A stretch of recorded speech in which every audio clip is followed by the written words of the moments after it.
The scientific method, a way of studying the world around us through observation and rigorous experimentation. But there are always those who benefit from their beliefs going unquestioned. Those who would have you do little more than listen and believe. But as history has shown, bad science never survives harsh scrutiny. And truth always comes to light. Hello and welcome to Honey Badger Radio. Tonight's topic is Feminist Mad Science, and we have our lovely panel members here. We've got the wonderful Allison Tiemann. Hi, and as Rachel has just said, yes, I am Allison Tiemann. I guess Honey Badger Radio, well, I don't guess, was originally my idea. I also do a science fiction webcomic, adult, named Xenospora, so I'm somewhat nerdy and obscure and weird, and I'm going to just throw it to Anna. Anna, tell us about yourself. Our struggle with the mute button. I think our Anna is at so yeah, so the mute is a situation. There we go. Sorry about that. The mute is kind of a problem, but I will struggle on.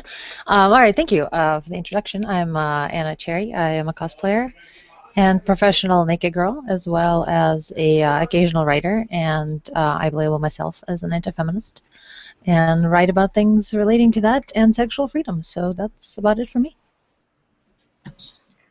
Thank you, Anna. We also have Hannah Wallen. Hannah, how you doing?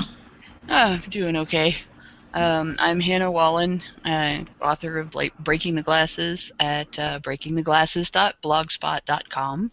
And I think this is the first show in which the mute button actually worked properly for me. I must have passed it on to you, Anna.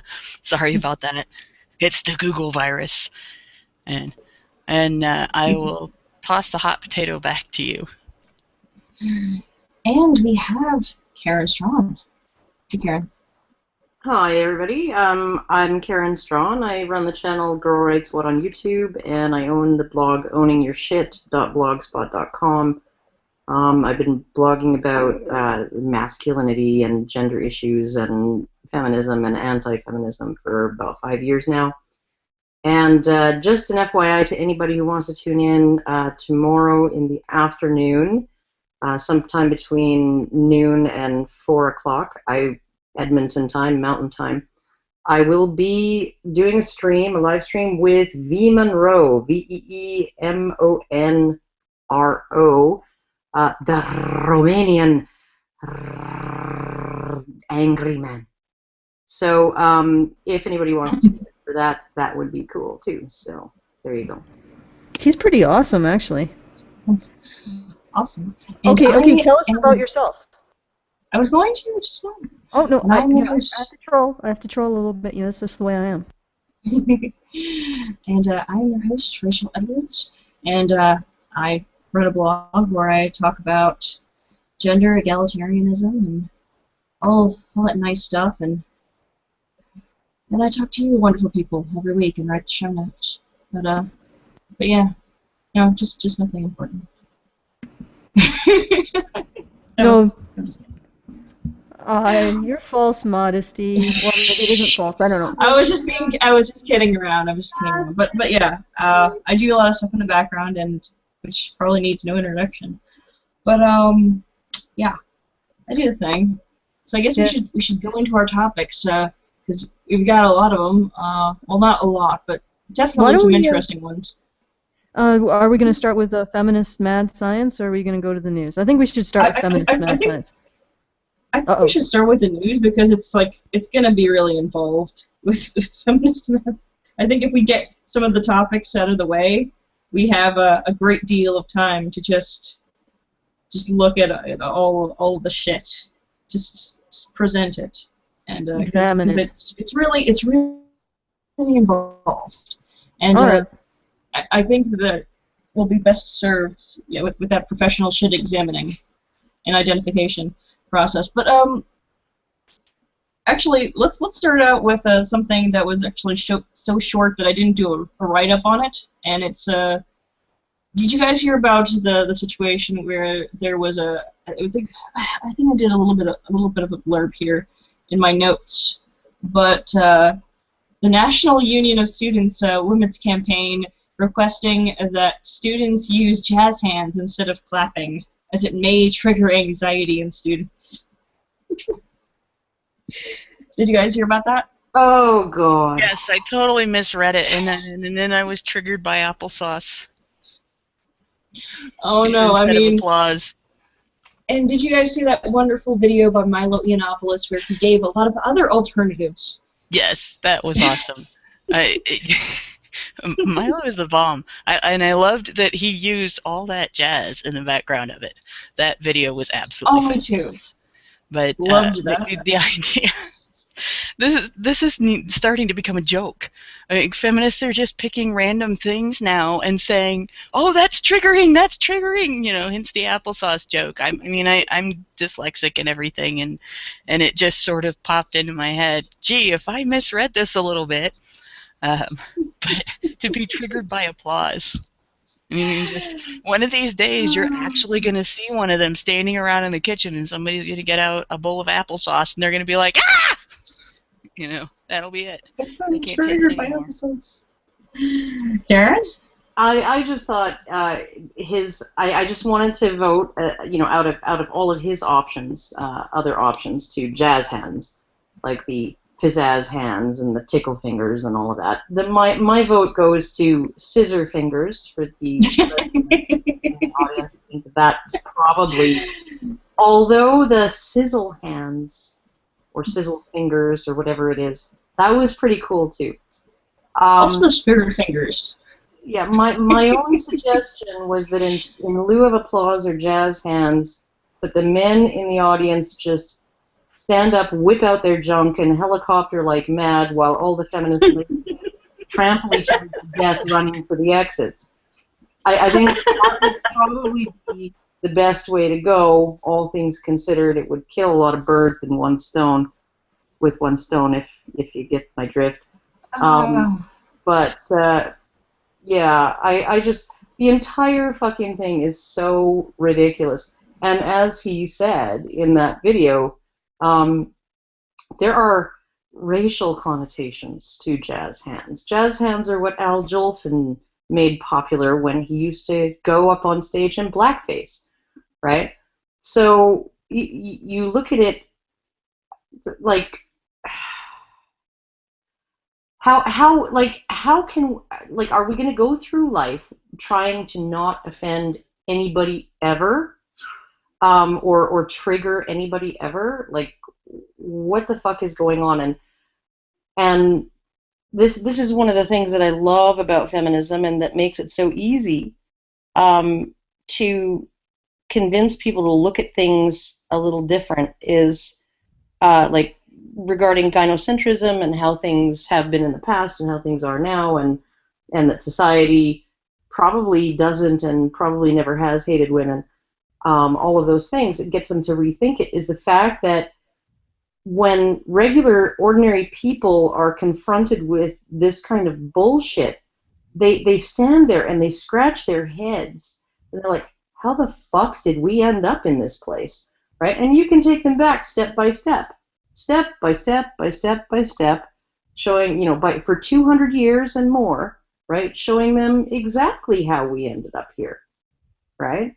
So I think it's really, as far as I'm concerned, I hope the feminists just keep it coming. Just keep it coming. Rightly so. Cherry? You notice how most of the time it is signs of approval that feminists choose to see as bad, and they frequently point as triggering their anxieties. So any kind of, yay, we like this, we like you, anything to do with that, they seem to have a particular issue with, and that triggers their anxiety, and it should be stopped. Any kind of staring or complimenting, or, well, not staring, that sounds terrifying, but any any kind of complimenting or clapping for a job well done, that's just offensive.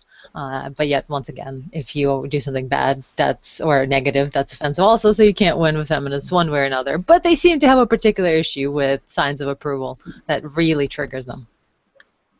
Well, if things go bad, we can always just take them back to their safe spaces we get them like a glass of warm milk and get them some crayons, so they just color inside the lines, and and their coloring books and everything. Of course, so.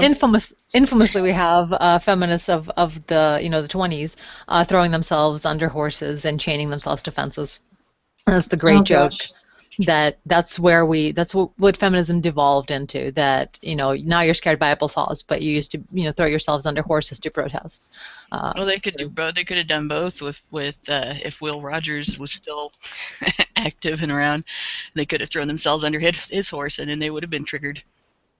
Oh god. Oh god, I just got that. Well, I gotta say, I fully get behind Karen's suggestion that helicopter dick would be a good idea, because everybody would get triggered and then they just rush and try and jam themselves into the safe space. But I'll get on to the show now. Unless you're a feminist, though, because the performing feminists, one of their installments that I've seen was of them howling while making masturbation gestures outside their satiny dresses.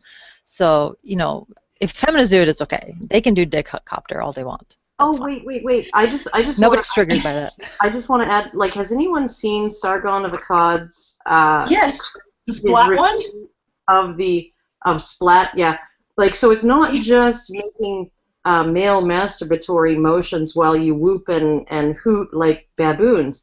It's literally peeing on other women on stage and rubbing fake menstrual blood all over each other and then eating it on stage. I have to wonder if they're just trolling us at that point. I would hope so, because it's just so absurd. But we're going to go into our first topic unless there's any kind of objection, because this is a fun one. This is a really nice icebreaker. We're going to talk about feminist lingerie. Once again, feminists are being the change that they want to see. And if you were wondering if there was a limit to what feminists are willing to be offended by, the answer is a resounding no. Because now there's a new company creating feminist lingerie. Underwear that isn't created to satisfy the male gaze, or really anyone's gaze for that matter, because if you showed this underwear to anyone who didn't know better, they'd mistake it for poorly designed swimwear, or a cheap underwear set from Target. The company calls itself Neon Moon. The UK-based company says that they are revolutionizing the industry by being body positive and combating what they believe is the sexual objectification of women. The creator had this to say, quote, "I found it difficult to find a lingerie brand that shared the same ethos as myself, empowerment, body confidence, and the non-objectification of women." Unquote. Also, quote again. So instead of succumbing to the body-shaming, sexualized, and objectifying lingerie on the market, I used my frustration to start my own brand, Neon Moon, and with the support of the Prince's Trust. I think that's a charity, but anyway. Because of course the presence of lace and extra support for your boobs is sexist. I mean, heaven forbid that women like feminine-looking undergarments that differ in appearance from a conservative two-piece swimsuit. But that doesn't seem to matter, because it appears that that you really can sell anything to the social justice crowd with the promise of female empowerment. Discuss, because really, and I can actually show you guys some of this stuff. It's really, really plain.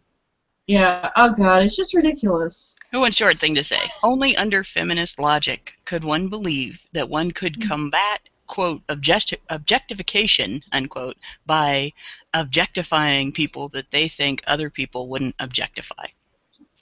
And only under feminist logic could you make someone, could you believe yourself to be making someone feel good about their body by basically condescending to them this way. It's like one of the crappiest efforts all around I've ever seen. Even the photography was bad. They couldn't even get a good photographer to do this. That irritated me. But yeah, they're doing exactly the thing that they criticize yet again, and calling it a protest against the thing that they criticize. Yeah, but the thing about it is, I really would seriously. I'm sorry, I'm going to put the link in the chat because I think Karen wants to take a look at this. And I think everybody would probably like to get a look at this. But because, like I said, some of these just straight up look like swimsuits, like really conservative swimsuits. They don't look like anything special, but that's the whole thing. They're like, oh, we want to divert the male gaze. Well, you're pretty much diverting like anybody's gaze. I mean, like the whole idea, of this was, you want to feel nice, you want to look nice to yourself. I mean, if you're not doing it for men. If I could interrupt, I mean, it's an interesting idea, and a bamboo, so it's antibacterial, and it just looks like a sports bra and panties, basically, to me. So it's like, fine, Yeah. That's fine. That sounds like a really interesting idea. And then you append all the feminist victimhood bullshit to it, and I'm like, you know what? I don't want to purchase your victimhood, your slaveware. No, thank you. At that point, it's like it turns me off. Oh, it's even more disingenuous than that. I was doing some research into it, and they do say, I wanted to show what a real woman looks like based on their photography of the models and the models that they showed. However, the actual underwear that they're selling, and the Kickstarter shows as the size line, is only sizes a UK 8 to 14. But the average size of a UK woman is 16. So they're not even actually fitting an average woman in UK, let alone plus sizes. So it's complete. They're not only adding the victimhood thing, but they're also completely full of shit and trying to do the Dove thing. So it's probably, I mean, I wouldn't be surprised if it is a marketing ploy, or somebody who, as a person, she might truly believe in feminism, but it is her brain wanting to find a way to jump on the next like hot topic, and the thing that everyone's talking about right now, and the thing that matters, like your body positivity, but your actions still betray the fact that you don't believe in any of these things. You're just using something to get yourself more sales.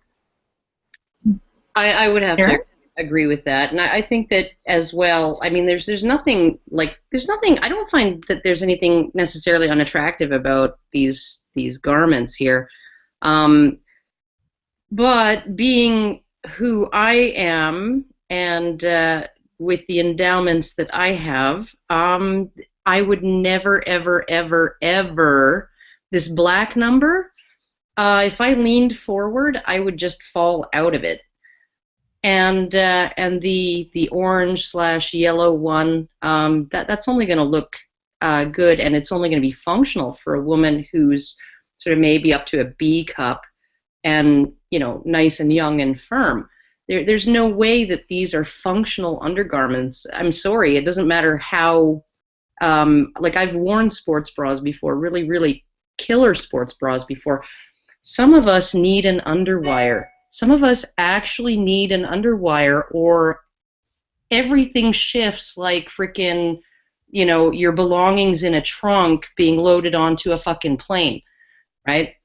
And it's just, there's just no way to get around it, and it's just, so yeah, this is not made for the average woman. This is certainly not made for the average. If it doesn't go above a size 14, is not made for the average woman in the UK, let alone above average women in the UK.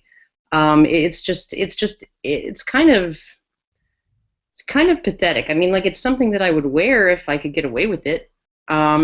Because I'm not the kind of person who has ever worn lingerie or cared to, but it's like it would be completely impractical for someone like me. So there you go, Hannah. I just wanted to say, I guess this designer has her feminist supporters bamboozled. Oh. Alrighty. Is it Wait, what? And bamboozled and like a multitude of bad. Oh God, bamboozled! I just got it. Yes, Oh, you just God. got, yeah.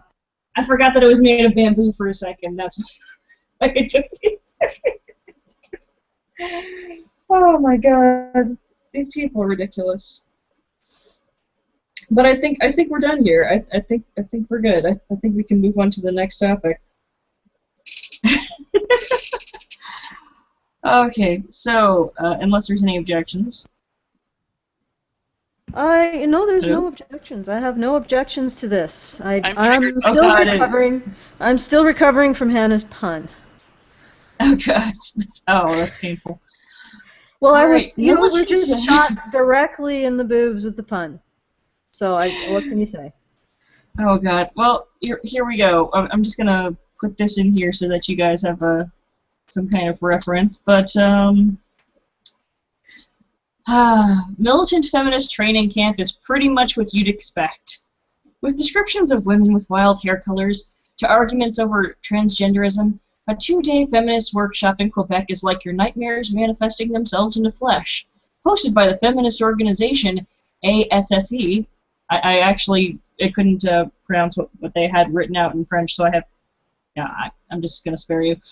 The camp organizers describe the all-too predictable problem of finding a college willing to even host the event, mostly due in part to the fact that last year's event ended in vandalism of the host school by the attending parties. I mean, it's almost like getting together a group of 100 anti-capitalist man-hating harpies and riling them up by telling them that they are oppressed can be visibly damaging to society.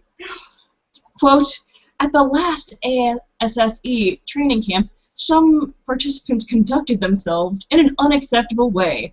Vandalism of the host school, vandalism of the host student association, theft from certain hosting activists. Wow. The article describes the neon-haired colored ladies arising from their slumber for a communal breakfast that included large jars of Nutella and Cheese Whiz, because nothing gives one the strength to smash the patriarchy like Nutella. The feminists, now alert, begin workshops on self-defense, lesbian feminism, and exclusionary feminism, the latter which had the crowd up in arms, with women saying things like this, quote, radical lesbian feminism is based around abolishing gender. Men who choose to become women reinforce the patriarchal system of oppression. Unquote. Also, quote again, I think trans politics are used to prevent feminist organizing. It hurts and takes away from the feminist struggle. They co-opt spaces where women who are born women can organize. Unquote. Amidst the arguments over the role of trans women were even statements about how male activists on the side of these women were engaging in a patriarchal way and were privileged.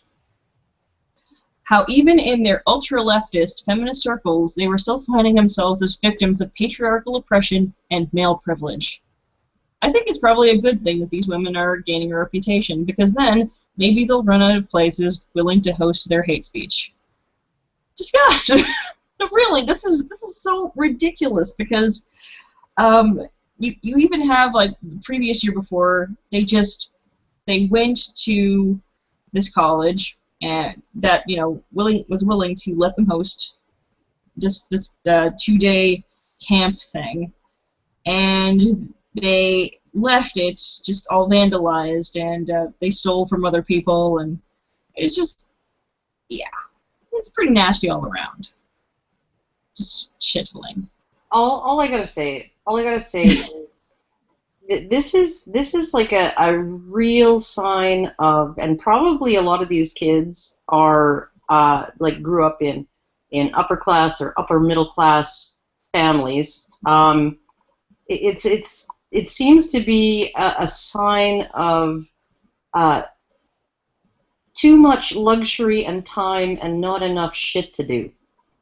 And like it's just like, who has the time to go to a 2-day freaking training camp to go and spend your entire fucking life protesting the system, right? Like, I have limited time here now, doing what I do in addition to working and in addition to running the house and in addition to taking care of a guy with serious health issues and all of that. And it's just, like, who has the fucking time for it? Oh, I know. Privileged, usually white, wealthy fucking kids with trust funds, right? And plenty of expensive tattoos and piercings, right? Like, just the amount of, and they're going to bring down the fucking system, right? Like, they're going to a training camp. Training for what? Training to do exactly what they fucking did, which was smash things and fucking, I mean, they're freaking radical feminist anarchists. That's how they behave. That's how Bash Back behaved. They defaced a war memorial at the rally in Toronto. Really? At the rally for men and boys, they freaking Oh, did that face yeah. a war memorial. They stood on Yeah. the freaking war memorial and essentially, you know, tracked mud and dirt and crap all over it, right? Just to yell, "Listen to women," at a group of people that included plenty of women.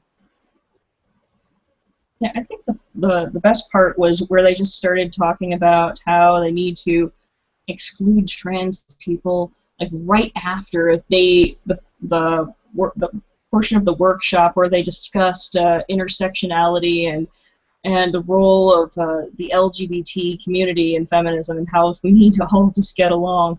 So it's like the balls to just say, like, we don't feel that trans people have any room in this movement because their very presence just continues on patriarchal oppression and these gender norms. Well, here's the thing. Here's the thing about trans people, right?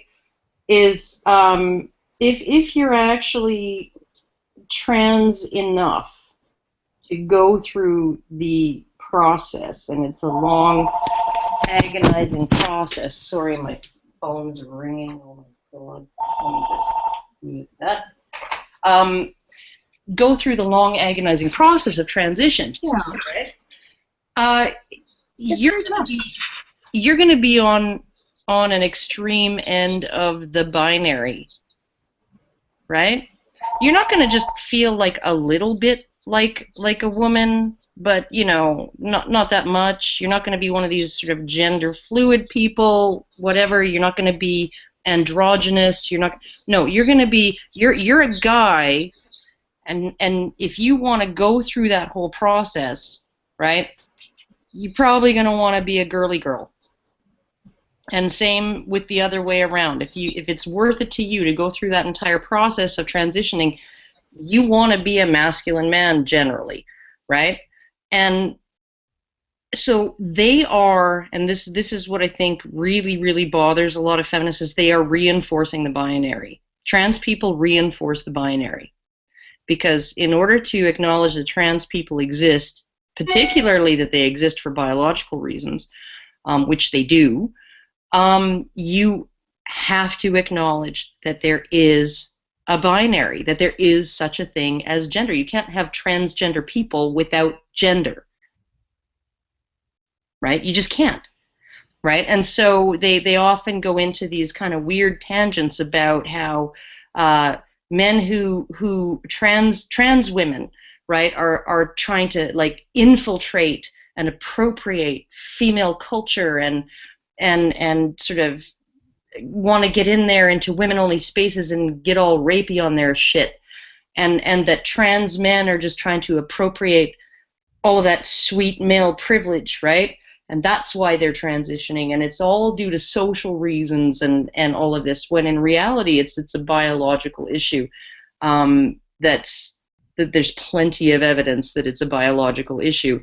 And so trans people expose the utter fiction that gender is a social construct. They absolutely do. At the same time, the feminist response to them also exposes the fiction that gender is a social construct. Because if gender really is a social construct, then feminists have no reason to consider trans women not women. But the whole thing, the vandalism, the attacks on trans people, the whole attitude that they show at these things, it really boils down to this solipsistic, me first attitude, and it's like to the point where they don't feel like they have to respect anybody else in any way, shape, or form. They expect to be venerated as ladies and as women, but they do not expect to have to respect other people's property, respect other people's boundaries, respect other people's connection to their own human rights. You know, they just don't, because they're more important. And that's that entitlement attitude that you see throughout third and fourth wave feminism. And then to an extent, it was there in earlier feminism as well. I mean, you saw them in different situations. You saw feminist protests where property was destroyed. You saw feminist protests where there were bombs set off. There was even the suffragettes actually planned to murder one politician. So it's that same sense of entitlement, that same solipsism that permeates the ideology, and it's what it's made of. And that's why you see stuff like this happening. This is just the end result of it. Yeah, I would agree with that. And the thing about it is it's just ridiculous. But I'm gonna move on to the next topic unless anyone else has something to say. Mm-hmm. Okay. All right. The UVA rape case debunked. The Charlottesville Police Department, assigned to the investigation of the University of Virginia rape case, reported that there was no evidence to support the claims of the Rolling Stone article. The article, released in November, had initially worked up the campus and much of the nation into a state of hysteria, with many believing that the graphic tale of a gang rape in a frat house was evidence of rape culture. Protests broke out in front of the Phi Kappa Psi fraternity house, resulting in vandalism of the building, and frat activities had been canceled upon the release of the original article. But earlier this week, police reported that they could find no evidence to support that the sexual assault described in the Rolling Stone article had even taken place. In fact, the woman in question had made other baseless claims in the past, with wild stories like a man throwing a bottle at her face causing visible trauma, saying that her roommate, a nursing student, had picked glass particles from her face, which is a very different account than the roommate gave, who described the wound as a minor abrasion, and denies that she even did such a thing. But this isn't even half of it. If the friends of Jackie who took care of her the night of the assault are to be believed, there's evidence that some of her interactions with them were also based in lies. In fact, during the controversy, Jackie pointed out a man as one of her attackers who didn't even belong to the right fraternity. One friend describes that Jackie had even changed the number of men who she said had attacked her from 5 to 7 during the duration of their friendship. One of her male friends, who'd come to her aid, said that she did not appear hurt, but that she'd said that she had been forced to perform oral sex. He went on to say that there had been no bloody dress as had been described in the article. In fact, the friends who had been present had all offered to get her help, which she had declined. But it gets even worse the moment that her friends suggest that the guy she was supposed to be on a date with the night of the assault might have been a fabrication, as they could not find him in the student database or on social media. Tracing back the photo of him led back to a boy she'd went to high school with that had never even spoken to her. School records confirm that a boy of that name was not currently enrolled at the school. To put a final nail in the coffin of her fake boyfriend, Haven Monahan, the text to her friends by this man had been sent via computer through an online service used to text messages without a phone number. Furthermore, there was no party at the Phi Kappa Psi house on the day in question. So there you have it, folks.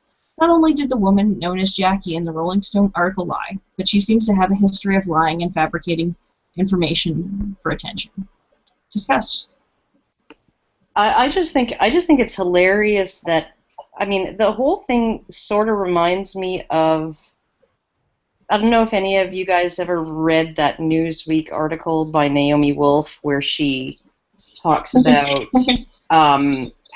where she writes this sort of Harlequinesque romantic account of like sort of very gothic novel style account of the horrendous sexual assault that she suffered at the hands of a professor she admired, where he, invited her to his place for dinner, and she accepted because she just admired him so much, and gushy person that she is, maybe he did think that she was interested in him because, frankly, she's a very touchy-feely, gushy, emotive kind of person, and he put his hand on her thigh.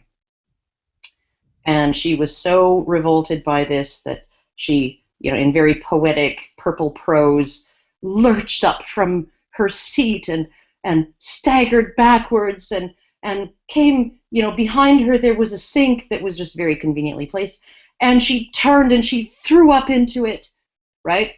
And it's just like, what? Okay, now some of the things in the Rolling Stone article really remind me of that, sort of the gothic nature of it, the sort of the romantic aspect of it, because not only was she spinning this fiction of this man who was so into her, right, who doesn't exist, Haven Monahan doesn't exist, but he has a romance novel fucking name, Haven Monahan, right? And it's not just that he doesn't exist on social media. Wow. Google turned up nothing. Google turned up no hits anywhere for anyone by that name. And so you sort of, and this is the name of a fucking hero in a Catherine Coulter fucking novel from the 1980s, right? A bodice-ripping romance. And then on top of that, you had the sort of it's a manufactured love triangle where she's manufactured this guy to lure this other guy in and make him love her, or at least make him rescue her and make her feel special. And it's just, honestly, the entire thing is just such a gothic drama, right? Like, and I'm shocked that anybody could have believed a single fucking word after the whole we fell through the glass coffee table and then they raped me on a pile of broken glass for 3 hours, right? Because you're not walking away from that. You're not crawling away from that.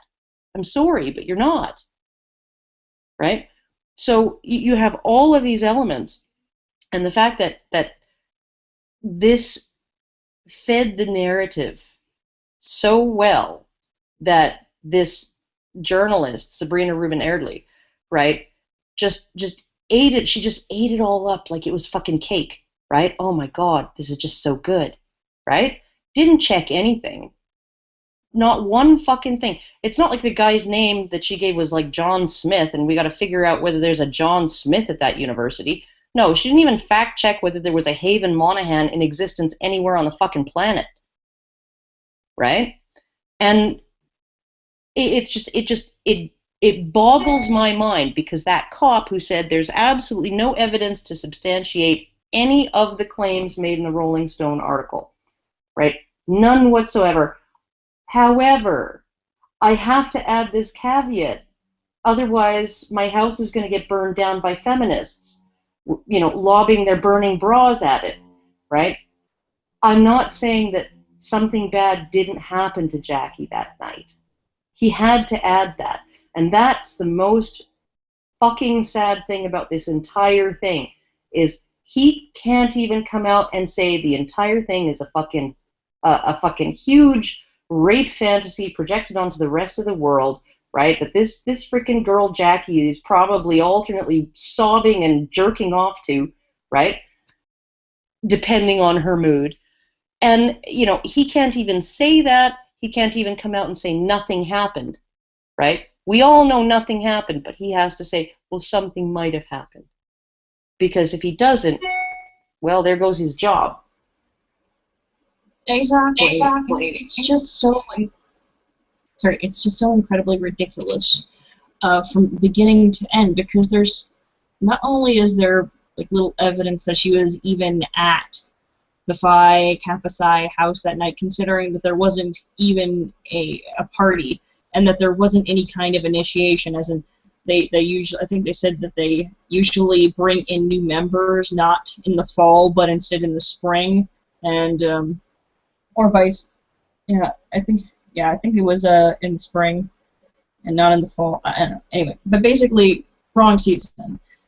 So it's just completely ridiculous. So it's very likely she didn't even have a date that night, as she had made up this other guy, to try and lure this one guy she was interested in.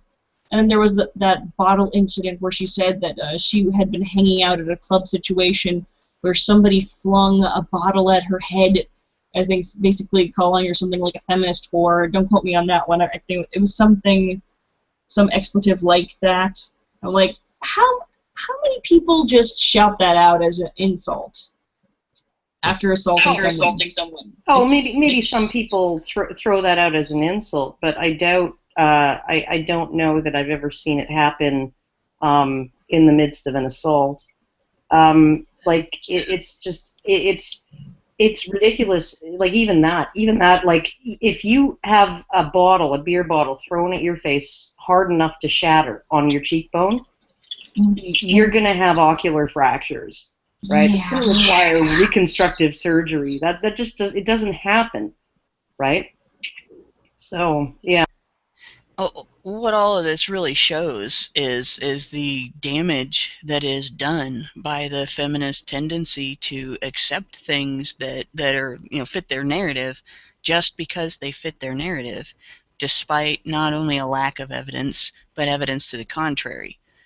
This is something that is so entrenched in the feminist movement. They do it in their discussion on victims of intimate partner and sexual violence. They do it in their research. They do it anytime anything fits their narrative, any little thing. And, they'll question everything that doesn't fit their narrative. They'll ignore evidence that doesn't fit their narrative and so on. They'll ignore anything that they don't want to acknowledge and admit. But when it comes to a situation like this, here you have this, and they've imposed this tendency on the system. Here in the United States, the tendency to listen and believe that whole narrative is imposed on us with the Violence Against Women Act. And it's not just what the law says the officers are supposed to do in response, or what the law says the court is supposed to do in response. The law includes funding for further feminist research and for feminist training for law enforcement and court personnel on how to handle these situations. So they are they're taught to respond based on ideology rather than the evidence and the circumstances that they're dealing with and the people that they're dealing with. And then feminists look at those responses and look at the patterns that are created by the way the law causes the law enforcement, and the training that they're receiving causes the law enforcement and the courts to handle these cases, and that's their research. And then that and their surveys in which they base their definitions on whether or not the answers they're going to get support their narrative. So here we have this case comes out in the news that clearly demonstrates that the feminist listen and believe concept is bullshit. But for the U.S., we have both in federal law and on law related now to college campuses, that's also federal, we have it legislated. It's required. It's going to take quite a bit to have to be able to dial this back to something reasonable, where we're actually taking a rational approach and only going after actual criminals, only coming down on actual criminals. I actually also wanted to just bring up. I know it was featured in a Thunderfoot video, but Amanda Marcotte went on to Huffington Post Live, and after all this sort of started to come out and unravel, and her response was, well, the system wouldn't have believed her anyway, and the amount of fucking projection or like delusion in that comment, because the system did believe her, right?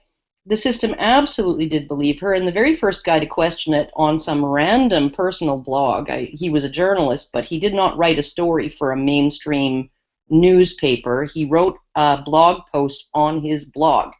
The first person to question this story was reamed as a fucking misogynist, right? even Wendy McElroy said she believed it the first time she read it, right? And then she went back and reread it and started to ask questions. And so, I mean, like the whole idea that the system wouldn't have believed her anyway. The system did fucking believe her. The system decided to penalize the fraternities involved, not just the fraternity involved, but all of the fraternities on campus, right? Decided to require the police to launch a 5-month investigation, right?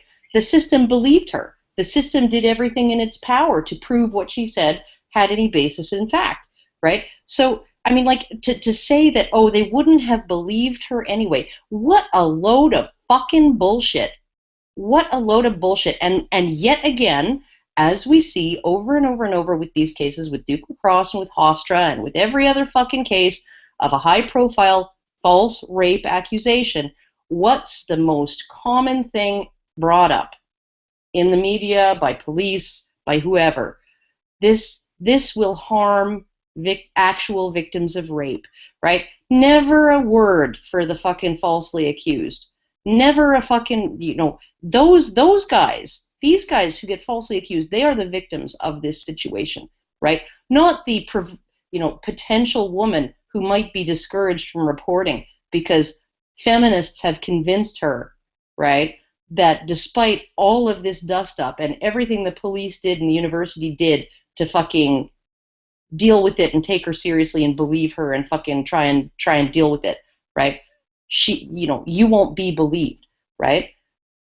Well, as long as you're a victim, you will be. Yeah, even with all of that, what does it come down to? It comes down to how it's going to harm women. Yep, everything seems to come down to that common denominator. So at this point, we are going to go to the main topic of the show, but I wanted to pause briefly to engage the shilling. So, what's with the awe? What's wrong with this? I was only going to say that it's really shitty that fraternity house got vandalized like it did, and I hope that that fraternity decides to sue, like they said that they might be pursuing charges, and yeah, go Phi Kappa Psi. Okay, and before we get to the topic again, I'm going to reinitiate the shilling. We are taking a stand against censorship at the Calgary Comics and Entertainment Expo. This is a physical stand, so we're actually going to be in public bringing the message of not censoring the arts and not censoring the people who look for the deeper truths and bring light to the gender issues that the mainstream, the establishment media ignores. And we need your help to do it, because it's not going to happen unless people donate. So please do, if you want to take a stand against censorship and take a stand for talking about these issues freely and not being described as, I guess, ghouls just for having an interest and having concerns about those gender issues that nobody talks about, do point your browsers to feedthebadger.com and choose a level. There are some wonderful rewards. It's like getting a thank you hug from us. We have a beautiful design, a steampunk badger done by patron Panina, and it's a wonderful shirt. And we have that one as a reward. We have the Karen riding a badger bomb as a reward. We have a CD with conference art. Or DVDs, sorry, with the Badger Nanigans, whatever they'll be, on the DVD, and there'll be art on the DVD, and we'll sign it and we'll send it to you. And there's some other wonderful stuff. You can go and take a look. We're almost to unlocking Hannah. That will be Hannah at the convention. So please donate now to unlock Hannah, because we need to have our Punisher. It just won't work without her. So please do donate. We do need you to pull this off. So that is feedthebadger.com, and Rachel, take it away with the topic. Awesome. But I gotta say, I feel like such a whore now. Did you say like a whore? Okay. You feel like a whore? No, because we're giving out hugs. I mean, if we just give hugs out to everybody, I mean, everyone's gonna want one. You may feel wrong at first, but we're just huggle whores. That's what it is, cuddle whores. I'm just kidding. Yeah. But anyway, if we really want to get into some interesting, a different kind of assault, here we go. The absurdity of feminist science. Bear with me, this is pretty long. But I wanted to be thorough, because this is important. The very mention of feminist science should disturb you, and rightly so. Anyone with an understanding of the scientific method should be outraged, because if there was a single place where emotion and bias were a detriment, it would be within science. To get accurate results, one must be able to remove their personal biases as much as possible. So why then does there exist things like feminist biology and feminist technoscience? The answer lies at the heart of the social sciences, which by their very nature have an inherent flaw. The social sciences are a study of humans, making it impossible to truly be unbiased. This means that social sciences should be even more thorough than the average scientist to try and escape their personal biases. However, this is not always the case. In fact, a recent controversy erupted just last year within the field of social psychology over the importance of replicating results, replication being one of the single most important parts of the scientific method. The controversy erupted when an issue of the Journal of Social Psychology attempted to replicate 27 of the most important findings in the field. When they found that they could only replicate the results of 10 out of 27 studies, the blame was shifted onto the replicators, saying that they simply failed at the process of replication. The overall conflict erupted in drama over social media, calling them, quote, replication bullies, unquote. If the scientists in one of the more trusted fields of social science are willing to debate over the importance of replication, then is it any wonder that we have such a pervasive problem of feminist bias? To be clear, a social scientific study does not need to be replicated to be published, and some never will be. Attempts at replication are also less likely to be published at all, meaning that bad social science can linger for generations unquestioned. With that in mind, it is easy to see how something like the theory of gender neutrality formed by the likes of Dr. John Money was able to go on unchallenged, a study that resulted in the mutilation of baby boys and intersex children.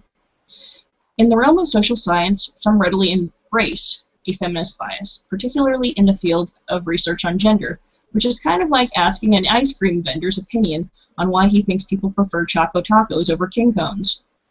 But if you really want to see the most absurd aspects of this, you need only look at the places where feminism tries to insert itself into the hard sciences, because they are literally inserting bias into a field where you need to remove all of your personal biases to find truths about the nature of the universe. Feminist epistemology as a whole can be summed up as the belief that science has a pervasive problem with gender bias, and that feminist critique is needed to overcome that bias, because to them, subjective truth is as important as scientific truth, and placing importance on information backed by empirical evidence is somehow male privilege. You really can't make this up. If there was ever a single place where gender was more irrelevant, this would be it. Yet we have feminist sociologists and philosophers critiquing studies on physics, biology, medicine, and technology, subjects that they may have no knowledge on whatsoever. Then they come to the conclusion that these studies are in some way invalidated by the prevalence of men in those fields, as if gender had anything to do with one's ability to follow the scientific method. I searched for how it might be that something so absurd could be accepted and unchallenged, and came up with sobering information. Surveys of the political leanings of those in the social sciences and in science as a whole is overwhelmingly left-leaning Democrat, with political centrists, independents, libertarians, and Republicans being the minority, with Republicans making up as little as 6% of scientists in the U.S.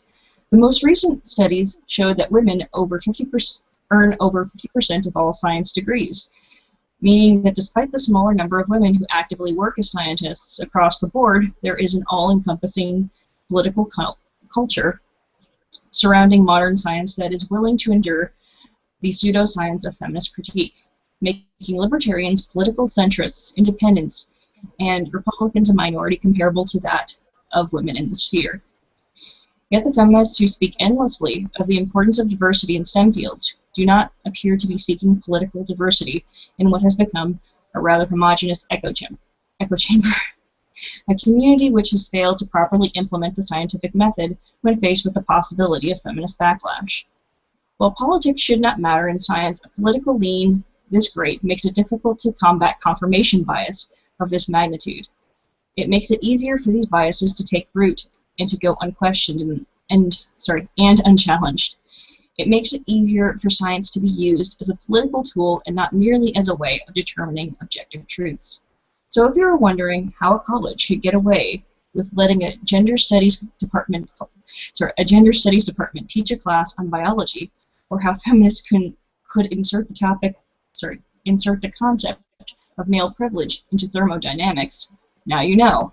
It's because of a scientific community which slants in the favor of the left, in favor of the left outnumbering political centrists, and cannot or will not point out the utter absurdity of injecting subjective thought into a field that relies entirely on the ability of a community to be as objective as humanly possible. A community that will not come out and say that feminist science is an oxymoron. Sorry for it being so long, you guys. But the too long didn't read version is basically, we have a system currently that, because it has shifted so much towards the left, you don't have enough political centrists or anybody of a different position who can really speak out against this bullshit. So when there is something like this happening, it becomes a lot more difficult for somebody to point out confirmation bias, because they really do face backlash and their job might be on the line. They might face bullying. They might be called a misogynist and get forced out. It's a real problem. Well, this is something that's been happening to science and those fields in general for a while. I was in college not that long ago, but long enough ago to see that now it's apparently permeated this feminist thing. But it's basically postmodernism. It's entirely 100% postmodernist philosophy that there's no objective truth, that all we need is open up a space for discourse. And I'm vomiting a little bit on the inside when saying these words. Oh God, it's true. But that is what discourse and opening a space and Heidegger and all of those awesome buzzwords that basically say that, well, you say water's boiling in a microwave at a certain temperature, but I'm saying, or these other people are saying, it's the god of water. It's making it, dance. So, neither opinion is better than the other one. And exactly. That maddened me to no end, especially because I was sort of tricked into taking that course. I went in for anthropology, people, and somehow we just talked about postmodernism the whole time. So it was just it was insane.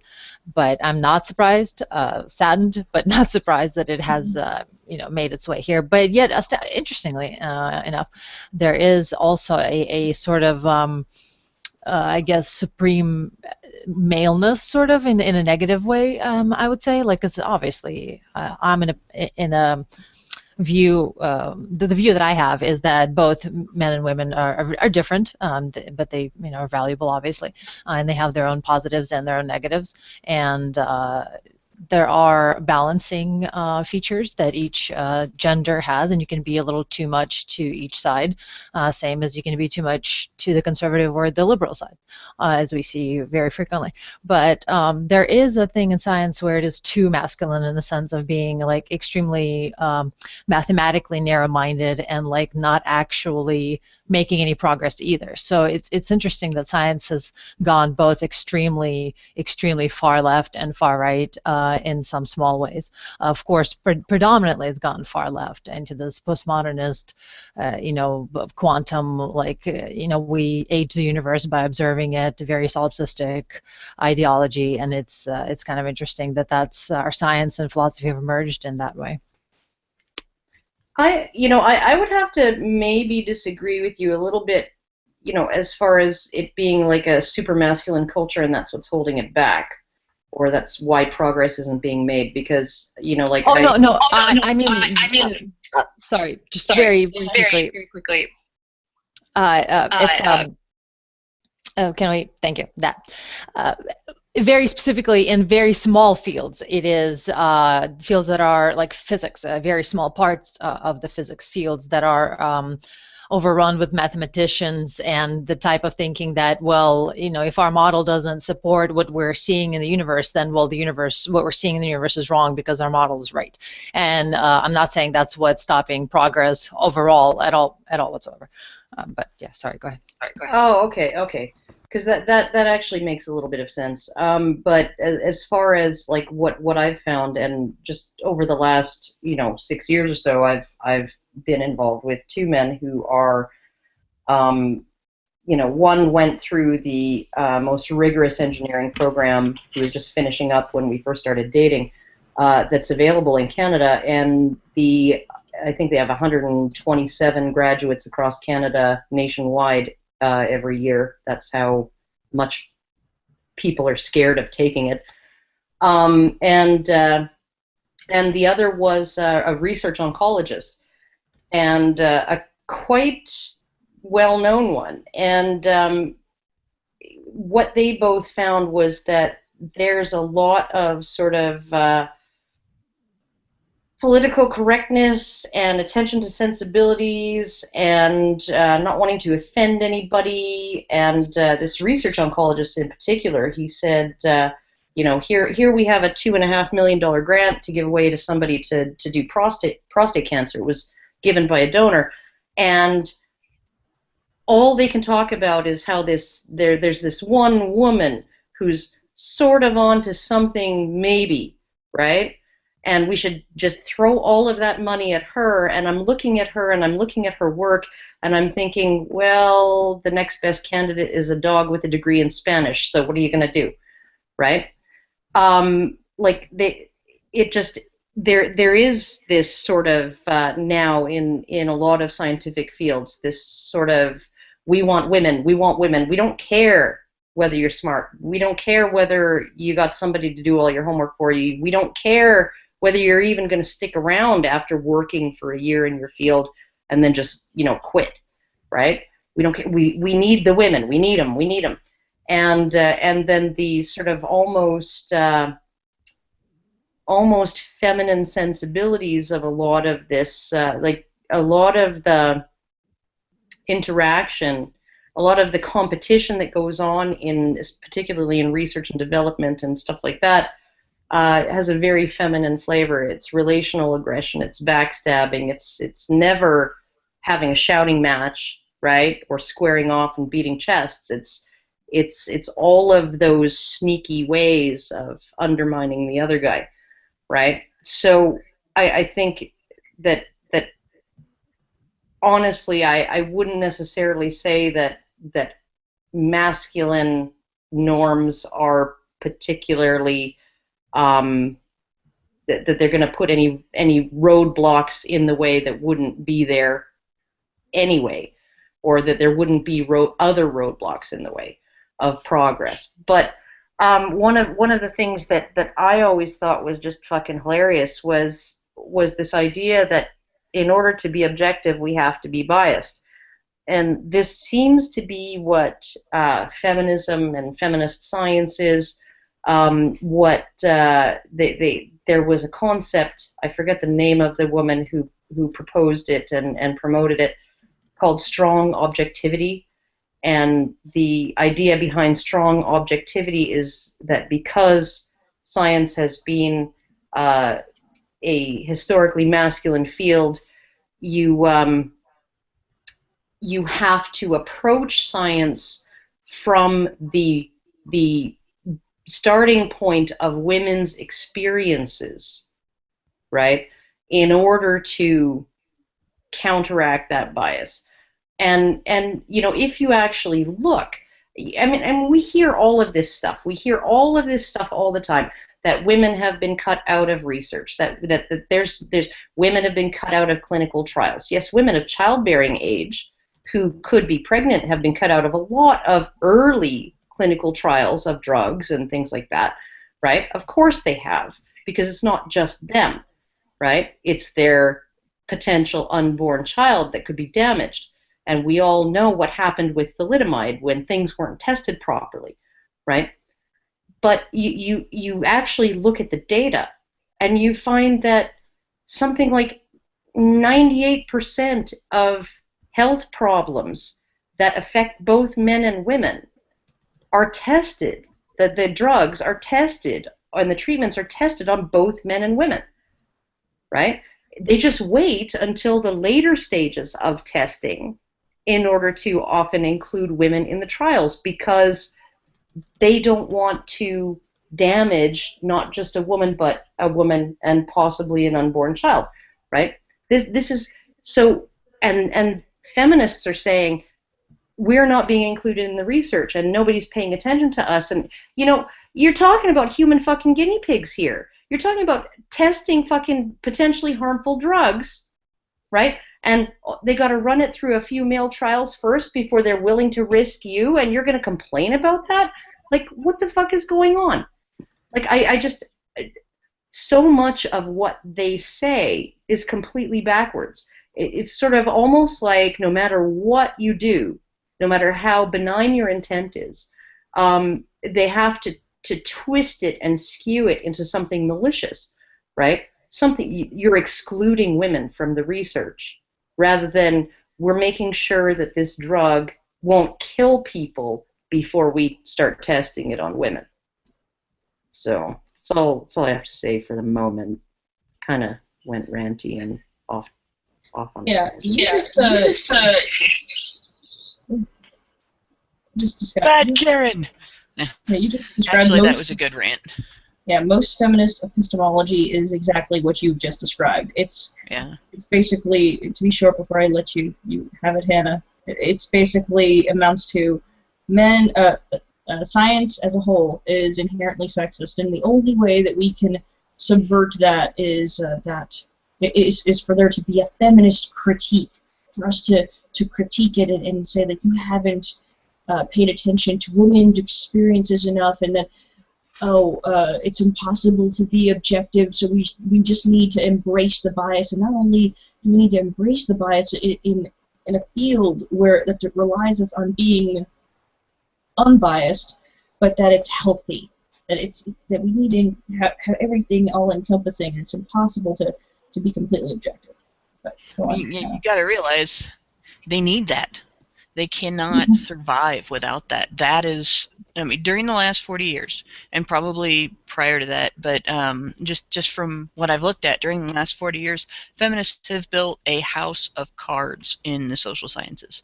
Their advocacy research scam, that is, using biased and falsified research to support political advocacy and political agitation.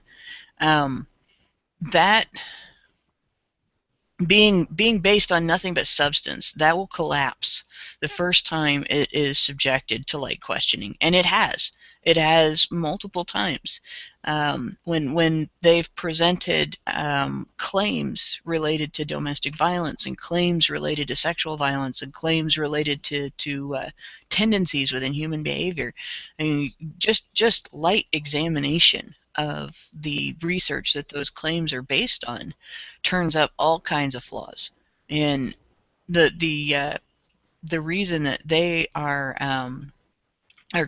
pushing to sort of feminize, the hard sciences, my theory is this is their only route to cover their tracks, because at this point they're starting to see backlash from that angle as well. I mean, if you look at just the research Karen was talking about earlier that confirms that being transsexual is actually biological, that it's based in biology, that does conflict with the feminist narrative on gender.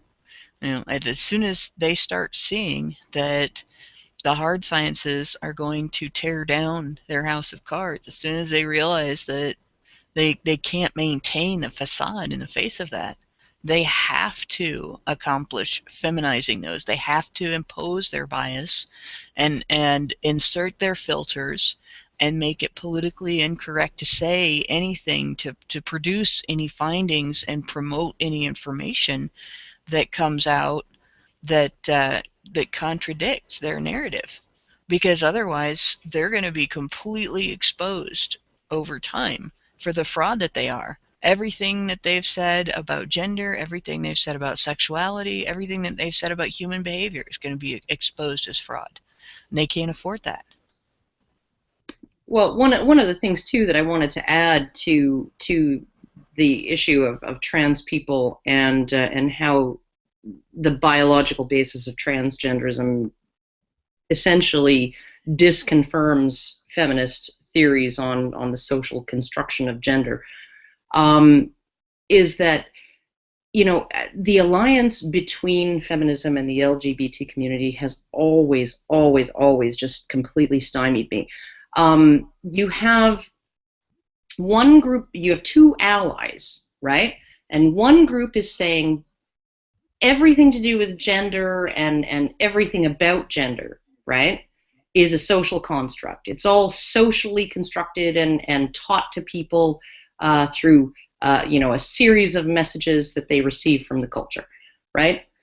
And you have another group of people who not only say, I was born this way, I was born gay, I was born lesbian, right? This is who I am. I didn't choose this, you know, I didn't learn this, I'd never seen to, like me, myself, I was playing with my Barbie dolls in ways that would have made my mother's hair turn white. I'd never heard the word lesbian or seen two women holding hands, let alone kissing at that point, and yet here I was acting out all this weird shit with my Barbie dolls. Right? And that's the only way I played with them, because I wasn't a doll kind of girl, right?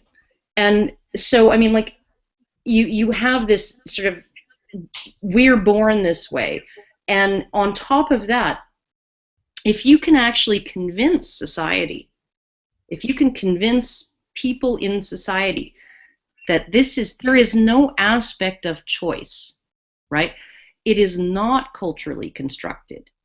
Right? It is something that is, you know, you were born and maybe in the first year of life some kind of hormonal shit happened or whatever, you're exposed to fucking chemicals in the bathtub, who the fuck knows, but now this is how you are. Nothing in the culture told you to be this way. It's all about biology, right? If you can convince people of that, they are much more likely to accept homosexuality, because they don't have to worry about, you know, exposure, you know, you know, people being openly gay and openly lesbian, sort of telling their kids, oh, be this way, right? Because kids aren't going to suddenly turn gay.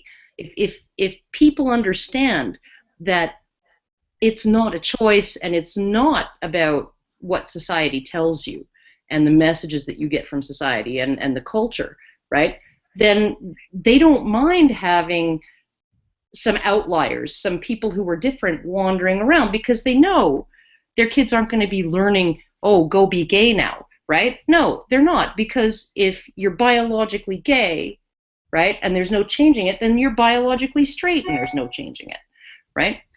And so, I mean, we have this situation where this one particular group, LGBT people, would be so much better served by a very, very objective, scientifically based assessment of what their situation is, and to convince everybody in society that this is how it is. It's biological. It's, you know, some of it may be environmental, but it still plays out in their biology. It's not a choice. They didn't get brainwashed into it, and they can't be deprogrammed out of it, right? Very, very much helpful to that group of people. And then they're allied with this other group of people who are saying nothing is biology, right? Everything is a cultural construct, right? And if your gender and your gender expression is a cultural construct, then how on earth is, you know, who you are, what gender you are attracted to, somehow something you can be born with?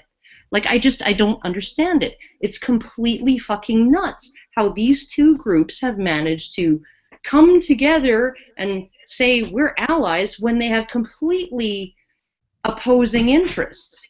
It's, you know, even if they don't have completely opposing opinions, they have completely opposing interests. And so it just boggles my fucking mind. It really does.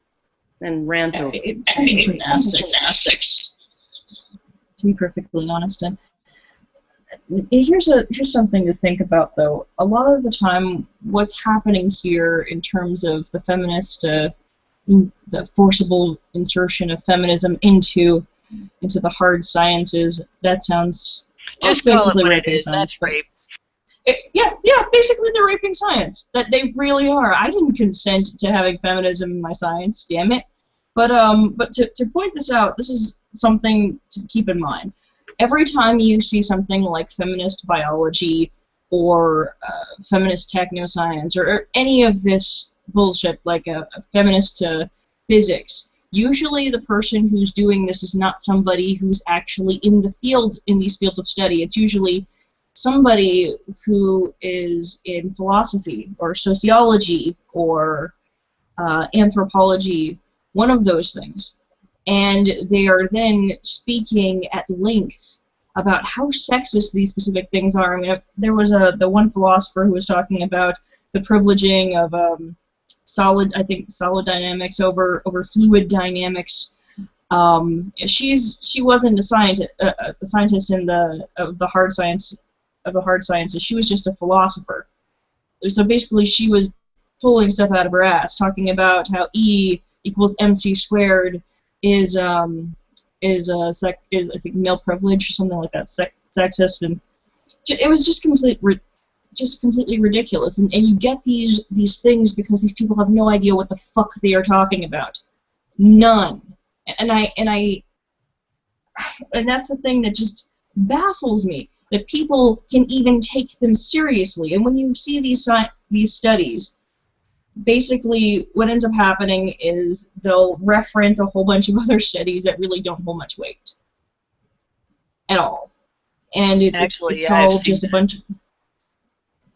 And it's just completely ridiculous. If you go down and you look at what studies that they have referenced, you will see that they are just as poorly laid out. And they're like, okay, well... They'll start with a survey of 30 students in one classroom in a small university in a sparsely populated state in the United States, and they'll bias it to get a specific result. And when they get that result, they will then base another survey-based study on the report from that study. And then they'll do another one and another one until they have several tiny little 30 student in a classroom in a small community with similar results or with similar biases to the studies and things like that. Or they will pull from various different types of research that were done in the same way, similar types of bias. So then they'll stack a second layer of research on top of the first layer of tiny little studies and biased pieces of research, and they'll base things that they take as a given. Well, we already proved this in these studies, so we're going to take this as a given and use it as part of this study. And then you have usually a third and a fourth layer. Every time somebody presents me with a feminist study today, I actually to actually look through it and see what's wrong with it and what's right with it, what's valid and what's bullshit. I actually have to go through almost like a tree of different bits of feminist research. And as you go through, you find that each little tiny branch on the tree is bullshit. So they now have this stack, this heaping stack of bullshit that they have presented and disguised as actual research and actual academic study. And nobody can see it because each layer of it is covered up by the one on top. It's very similar to what you discovered with the journalism, going back through where everything led back to We Hunted the Mammoth. Yeah, and this is just, it just gets more and more ridiculous.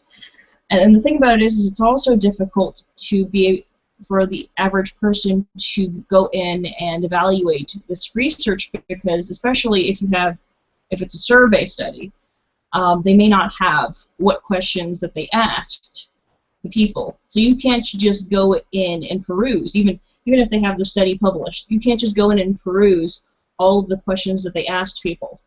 And that's kind of a big problem, because that was actually the problem that I saw when I was looking over that study about basically that chivalry is benevolent sexism, and that the way that you smile at a woman may determine whether or not you are a benevolent sexist.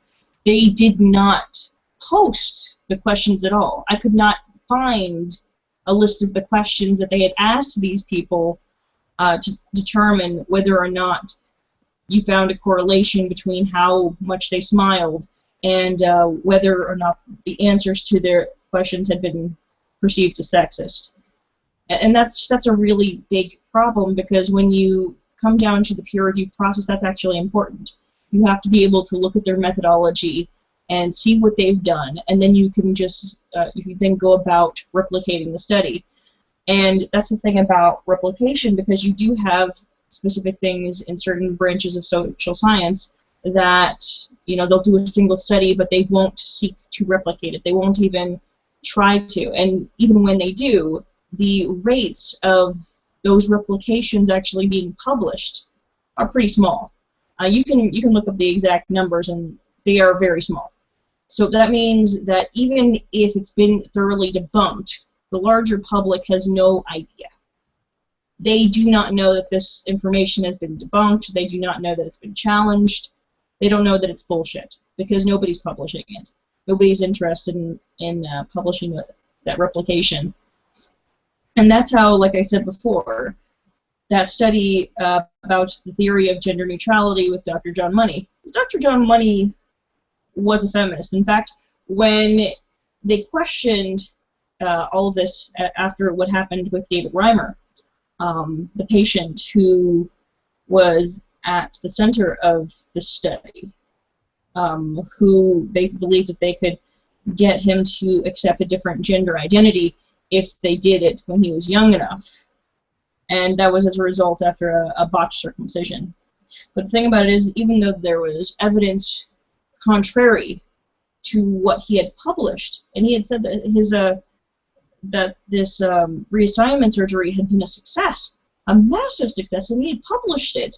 And for years, people believed that you could switch the gender of a newborn child if you did it early enough. If you did it before, I think, the age of 2 or 3, and if you continued to reinforce that gender, they would accept it. And previously, they'd done this on intersex children, and now there's actually a growing movement of intersex individuals, and that it being people of indeterminate gender, where their genders are ambiguous. So if they're neither one or the other, then there's variations with that. But basically, there's a movement among them now to keep their genital integrity and say that no, you can't mess with that. You can't try and reassign a gender without our consent.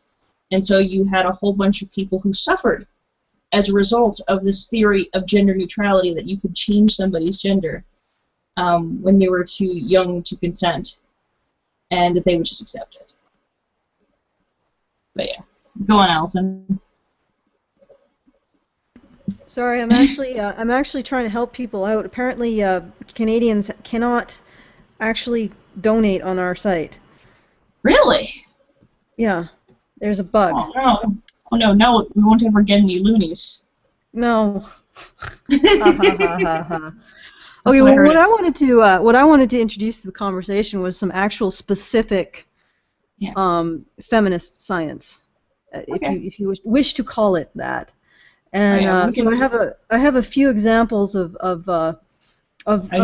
genuine feminist science. The first one is biology as consent, problematizing the scientific approach to seducing women's bodies. by Amanda Deans, or Dines, or however you want to pronounce it. And I wanted to bring out this paper is essentially about well, it's analyzing the mystery method. And if you don't know who Mystery is, he's a pickup artist, and he has particular methods for men to employ in order to seduce women. And this particular feminist researcher was analyzing this method, so his methods. And I'll just quote. These are fairly extensive paragraphs, so bear with me. But I will. This is now quoting directly from the work in question. Quote: "The ability and decision to resist sexual activity may become difficult with the escalation of foreplay, or kino-escalation. O'Sullivan and Algier assert that the non-verbal nature of most sexual interactions may inhibit verbal expressions of reluctance, and the ever-increasing levels of physical contact and intimacy may obscure less overt physical attempts to resist. Combined with Mystery's continual suggestion to disregard verbal responses and proceed forward with a physical affection, signs of resistance are largely ignored in the Mystery method. Not only is female resistance ignored, but male readers are encouraged to feign resistance themselves. Mystery explains that the ideal scenario involves growing sexual tension that at some point triggers a loss of all control and therefore accountability. She cannot help but be ravenously taken. It's not her fault. A force overtook her utterly beyond her control, the force of nature. Token resistance is necessary to make that feeling real. If you don't resist, she will. Mystery thus encourages men to stop women's use of token resistance by using it themselves. This statement brings together the heart of his method. To increase women's psychological emotional response through oxytocin, lower her anti-slut defense by making her feel that she was taken over by emotion from kino, or the force of nature, and what happens is not her fault. Ignore logic or signs of resistance and move forward. Fake resistance so that she chases you, reflecting his cat theory, and obtain sex." All right. Now, if you didn't notice from that paragraph, essentially she's making problematic not only ignoring token resistance, which actually I believe I've looked at the original method, and I don't think he actually advocates ignoring verbal resistance. I could be wrong on that, but No, he has very specific ways of actually very directly addressing resistance and turning it around and making a girl feel foolish for being that way. There's a variety of ways to handle resistance, but it is very specifically addressed and yes, ignored in a certain way, as in like you're not letting that like ruin the mood and walk away from the girl. You're still continuing to move past it. But what I wanted to point out is that this individual says Amanda Dines is essentially saying, let's put the scenario. A man and a woman are making out. She offers a verbal or resistance, and he continues to make out with her, and that's wrong. But also, according to Dines, if he stops making out with her, that is also wrong. Because she is essentially saying not only can a man not continue with the sexual activity, he also can't stop it either. Because that creates the fake resistance that she's saying induces the desire in women to continue the sexuality so that she takes him. That's what she's arguing. So in other words, she seems to be upset because the mystery method sounds suspiciously like men using women's own seduction weapons against them. Well, actually, it's worse than that. She says that her and we're having sex. Karen, mute. It's worse than that. She literally in this article, it's not a situation. Well, yeah, it's also that she's not upset that they're using women's seduction methods. She's upset that if a man, and specifically in Mystery's method, he suggests when a man encounters token resistance that they de-escalate almost completely. Like they were kissing, he goes to making himself a sandwich. You know, like almost completely out of the entire realm of sexuality. Like just cold, just drops her cold as soon as she gives token resistance. This woman is arguing that if he doesn't, I don't know, maintain exactly the level of sexual behavior that when she gave the resistance, that either way, he's doing something wrong. If he continues, he's doing something wrong. If he stops, he's doing something wrong. There's a no-win in this scenario unless he just spontaneously combusts or teleports into another dimension. There's And no on top way. Leave it to a feminist to claim that a man refusing to have sex is rapey. Well, just to explain the logic, because I've read the article. Sounds like saying that using his behavior to push a woman's sexual buttons, in other words, to stimulate in her the decision to chase, which is what women practice on men all the time. Women use their sexuality to push men's sexual buttons to get them to chase. That is the way. It's pretty much the only way that women seduce. And maybe it is different methodology, the de-escalation and everything, but it's the same thing. It really is using women's tactics against them. And her protest is an indictment of women. But it also implies that every single male must be faking resistance. So there's no such thing as them genuinely being undesirable or denied. Yeah, but it really is. It's an indictment of female behavior because this is what women do. Yeah, give me what I want, or I will not give you what you want. Yeah, exactly. Well, he's essentially describing a situation in which a woman is faking resistance. And then he's saying to a man, fake resistance so she chases you. And the annoying part of this is that if Mystery's method, and I have no problem with this particular part of his method, she gives you resistance, you leave her flat. You know, you make the decision, you take responsibility for your desire, you pursue me now at this point in time. I'm not going to fuck around with your bullshit. That makes a lot of sense to me. And then it also lets you know for sure whether that resistance is token or not. Yeah, because it takes if it is the mystery right out of it. If it's not token. Karen, you have to mute. If it's not token.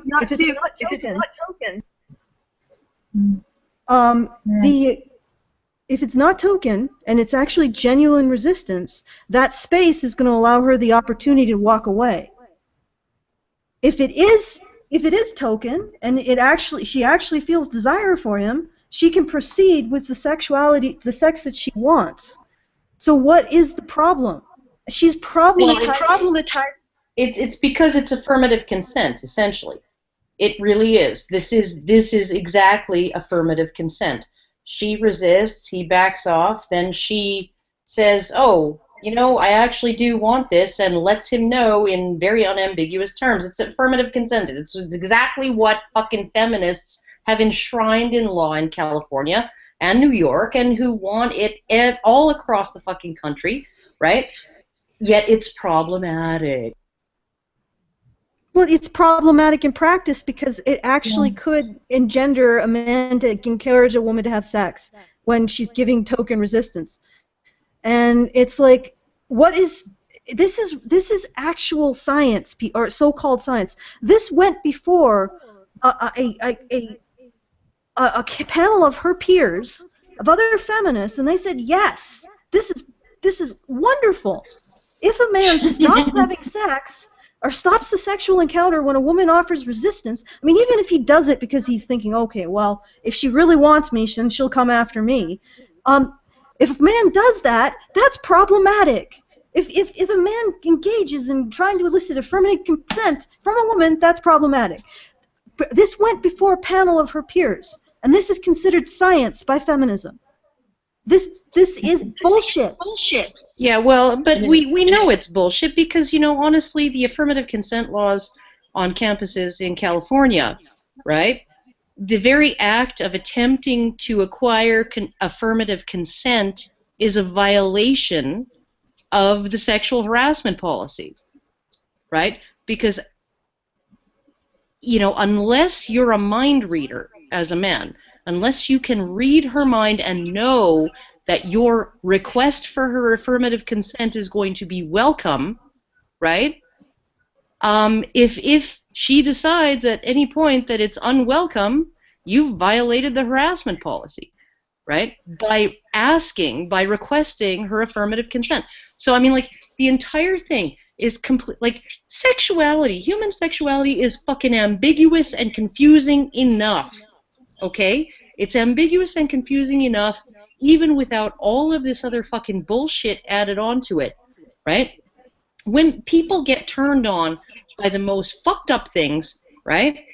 And there's just like no way to know whether you're gonna like something before you try it, or whether you're not going to like it, and decide to you're never gonna do that again, right?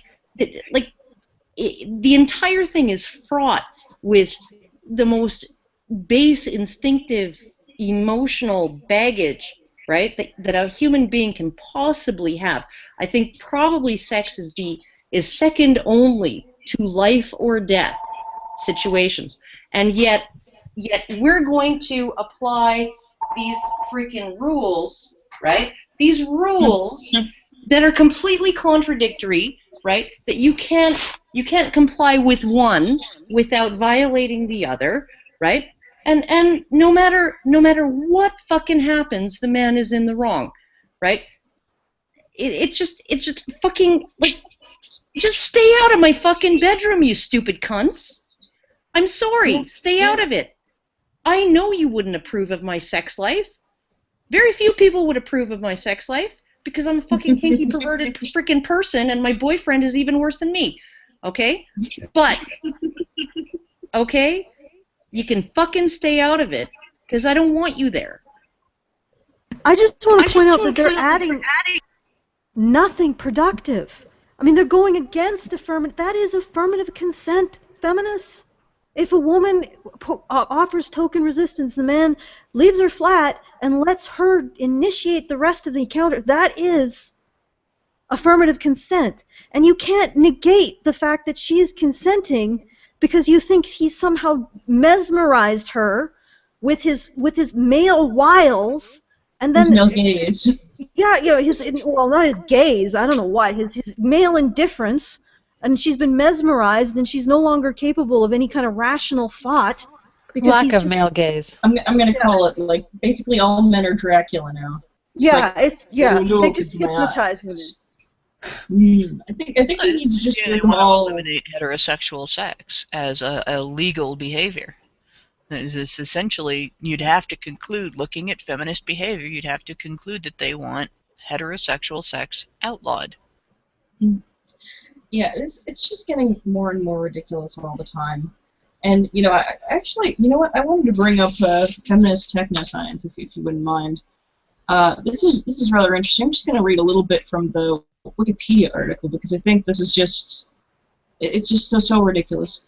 According to I can't pronounce his last name, Judy Wajcman, I can't pronounce that. The concept of technology has historically been bound to women. Their role as harvesters or caretakers of the domestic economy make them the first technologists, and the concealment of this fact is only a cultural strategy which strongly associates technology with masculinity. The male machines replaced the female wits as identifiers of modern technology when the engineering was considered as a masculine profession. It's just so incredibly ridiculous, that statement. I mean, it's not the first thing that I saw. I actually went through and started reading the philosophy of the people that they cited as being inspirations for this branch of feminist science, and they go so far as to start redefining what truth is, just to get this stuff to stick. Going so far to say that that basically what is rational and irrational, you don't really know what those things actually are. Your idea of what those things are is entirely based in male privilege, and we need to rethink what is rational and irrational, and what is true and untrue, and what counts as a scientific truth and what doesn't, because and what is up and what is down and what is white and what is black. Everything you know is wrong. Don't you know that this idea of rational thought is patriarchal in nature, and that we're privileging male scientific thought over female scientific thought as if that fucking matters? It's completely fucking absurd. Everything amounts to male privilege in their eyes, or sexism, basically. They're saying as if that invalidates anything, as if that invalidates the theory of gravity or any of the variety of different contributions that men have made to the field of science, as if that is invalidated at all by whether or not the person had a dick. I don't even know where to go with that. It's so profoundly stupid that anyone could even entertain the idea. It is beyond me. But if anybody wants to step in, that'd be. I actually have some more feminist I science. do too. I mean, but before you go into this, I'm just going to mention the one. I think I can say it in a sentence or two. There was a study, I think, that basically said, I think I have the actual article, but it was so complete bullshit that you had a feminist science writer for Slate calling it bullshit, because it was basically trying to measure how the names of storms, whether or not it was a male name or a female name attached to a hurricane, whether or not people decided that it was a good idea to evacuate in time or take it seriously, like how serious they took the storm, dependent entirely upon whether or not it had a female name or a male name. And it was just so ridiculous. Just the very idea. It was complete bullshit. In fact, like the methodology was bullshit. I mean, when you have feminists coming out and saying like some of this stuff is complete horseshit, that says something. It certainly does. Yeah. Well, I want to actually tackle the entire field of sexual so-called objectification. First of all, I want to note something. Well, first of all, objectification isn't a thing. If anything, humans have a problem with subjectifying too much, not objectifying too much. We tend to attribute too much actual mental presence to things than maybe we shouldn't. So, but having said objectification isn't a thing, it actually is a thing. There are people who suffer from a debilitating mental disorder in which they reduce other human beings down to objects. They're not bad people, they are actually disabled. Like somebody who's epileptic or who can't see. They have a disability. This is a disability. Objectification is a disability. And the way that feminists conceptualize the term objectification is so from the very first step, from the very first part, it is completely and utterly unscientific. They take an actual debilitating mental disorder and they say that women induce this mental disorder in men by wearing sexy clothing. So essentially they're saying that women induce epilepsy in men by wearing low-cut dresses. If you realize how that objectification is a problematic mental disability, you realize that this is what feminists are saying.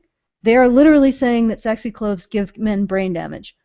And what I wanted to point out is not only is it astounding to me that there is a field of study devoted entirely to trying to demonize men's sexuality as toxic and harmful to women, that men's sexual desire to women is toxic and harmful to them. I find that astounding that that even exists.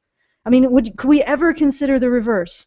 But also that they have proposed this, that literally, and if it was reversed, if men wearing sexy clothing caused women to, I don't know, fall on the ground and have fits, who do you think we would blame for wearing sexy clothing?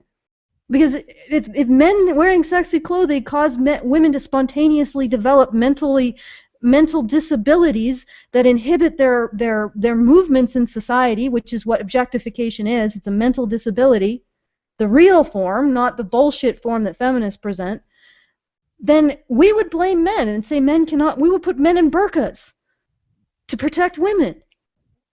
And then when I point this out to feminists, they tell me, well, we're using it in a colloquial way. And it's like, well, if you're using it in a colloquial, it's not science, is it?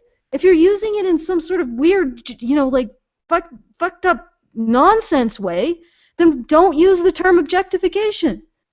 Just use something else. And actually don't even use anything, because all you're doing is problematizing a normal biological response that men have to women. And I find it's astounding that they even do this. And the other thing is that if objectification is really problematic and men are objectifying women, and this is causing men to see women who are beautiful as less human, and less intelligent, and less competent, then why do beautiful women earn more and have higher status in their professional field than ugly women? But if this is a bigotry that men express towards attractive women, then why don't we see it in the real world? Well, okay, it might be a bigotry that men, that of men toward attractive women. It's a bigotry in their favor rather than against them. But one of the things that I think has really muddied the waters in this whole objectification thing is that feminists have synonymized, they've conflated two completely disparate concepts: objectification and dehumanization, right?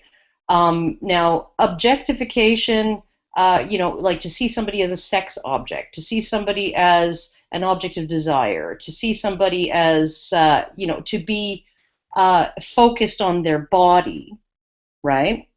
And how attractive or unattractive their body is, or what their body happens to be, what state their body is in at the moment. That's not the same as dehumanization. Dehumanization is what precedes genocides, right? It's a long process that usually requires huge amounts of propaganda that compare the target group to something less than human, but never kittens or does or lambs, just cockroaches and vermin and a disease, right? Something that's not only subhuman but harmful to humans, right? And what feminists seem to do is they seem to take this body focus, and they believe, for some fucked up reason, that focusing on a person's body abrogates their mind. Now, if you were to look at the photos from Abu Ghraib, right, I think the photos that probably most outraged everybody, right, and made everybody feel for those prisoners and be very, very, very angry with their captors, right, were the photos in particular where the prisoners were naked, right, and had sacks over their heads. So you're literally, all you're seeing is body, right? And yet there has been research that has shown that the more of a person's body you see, the more unclothed they are, the more you perceive them as capable of experiences and emotions, of vulnerabilities to harm, as having the capacity to be harmed, right? And the more clothed they are, the more you are seeing them as a moral agent who is accountable for their actions. Okay, so here we have a set of photos from Abu Ghraib, right, that show these prisoners in, like, completely nude with their faces covered, right? And one would think, according to, all we can focus on is their body, right? You would think, according to feminist ideas of objectification, we would see them as subhuman. We would see them as nothing but objects, right? And yet, and these clothed captors, right, we would favor them, right? But we don't. We absolutely don't. We hold the clothed captors accountable for their actions, and we see the victims, the prisoners, as capable of suffering and of enduring harm and suffering harm and being harmed, right, and experiencing that, right? So objectification in its focus on the body, right, is very much to do with not eliminating the concept of mind, but changing our perception of the mind of the person being objectified in that way, right? And this all plays into the agent-object dichotomy that you and I talk about all the time with women and men, you know, that men are considered to be agents and women are considered to be objects. And who do we feel sympathy for when they're harmed? Who do we hold accountable for their actions, right?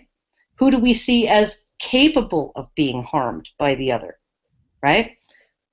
Always, always, always, our compassion goes to the women and the accountability goes straight to the man, right? And honestly, I don't think that there is a way that men in general, as a whole, right, could possibly perceive women as subhuman. But I can guarantee you that there are women who perceive men as subhuman. Absolutely, 100%. So, you know, I just like, they have the entire fucking thing backwards. They have the entire thing upside down, inside out, twisted, pretzelized, right out of fucking shape, right? And it's clear to me, right, even just from viewing porn, right? A lot of porn, you don't ever see the guy's face. He's just a universal cock. He's a placeholder. He's a cardboard cutout, right? And you see multiple shots of the woman's face because you want to see what she's experiencing. Usually the intro too, with the woman. Like lots of attention focused on the woman, and then the man is just stunt cock. Okay, if you're done, Karen, I have a really interesting scientific study that that actually looks at that. Is it about color privilege?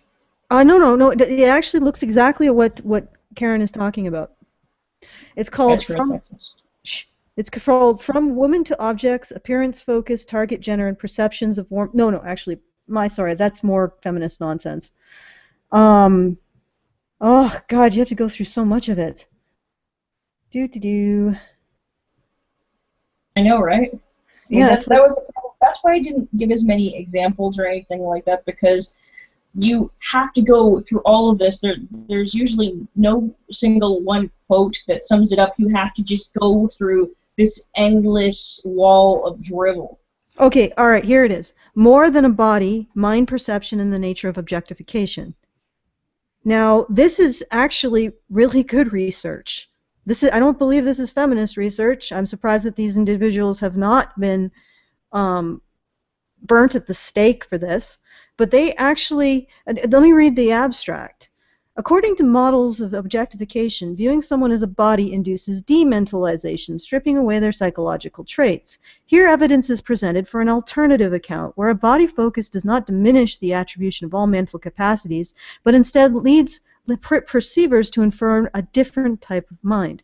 Drawing on the distinction in mind perception between agency and experience, it is found that focusing on someone's body reduces perceptions of agency, self-control, and action, but increases perceptions of experience, emotion, and sensation.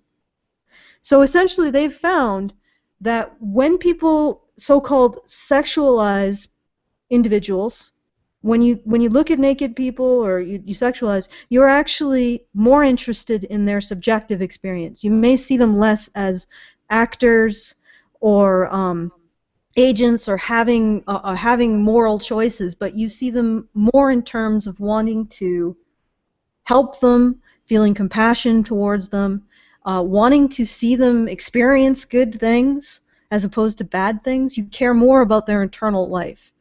So isn't that a much warmer and more human view of sexuality?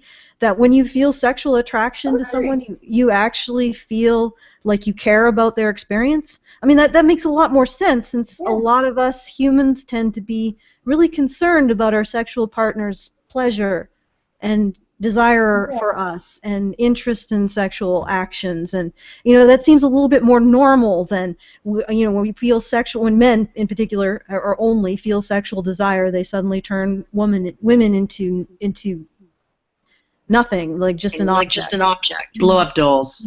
Blow up dolls. Blow up dolls. That's really what it is. And another interesting piece of research that and it was just a master's thesis. It was not a piece of peer-reviewed research, but I read the entire thing, and it seems to be, on the surface, legitimate. Was the one that essentially said that came to the conclusion that when they asked subjects to observe a man and a woman interacting, and then they were asked a series of questions about the man. How likely is this man to beat his wife? How likely is this man to deny a woman a promotion on the basis of her sex? Blah, blah, blah. Like, how likely is he to be sexist, right? Like, hostily sexist, right? If the man in the tableau did not treat, if he treated her the way he would treat another man, he was seen as hostily sexist to her by all the subjects across the board, male, female, everybody, right? And only if he treated her better than he treated men was he seen as being non-sexist. And the only thing that mitigated the effect if he was treating her the way he would treat another man, the only thing that mitigated the effect is if it was made clear to the subjects that he was treating her equally in the service of women's rights and equality. So he was doing it for a benevolently sexist reason, right? And that mitigated the effect somewhat, but he was still considered to be more likely to beat his wife than the guy who treated women better than he treated men, right? And this was a beautiful, beautiful piece of research done by a master's student at the University of Waterloo. And it's posted online. You can look it up, Hostile Sexism, Benevolent Sexism, University of Waterloo, and you'll probably find it. And it just absolutely crystallizes so much of what we're dealing with here, right? Because so much of what we're dealing with in all of even just feminist science is if you don't consider women's concerns 100 times more than you consider men's, if you don't consider women's experiences 100 times more than you consider men's, if you don't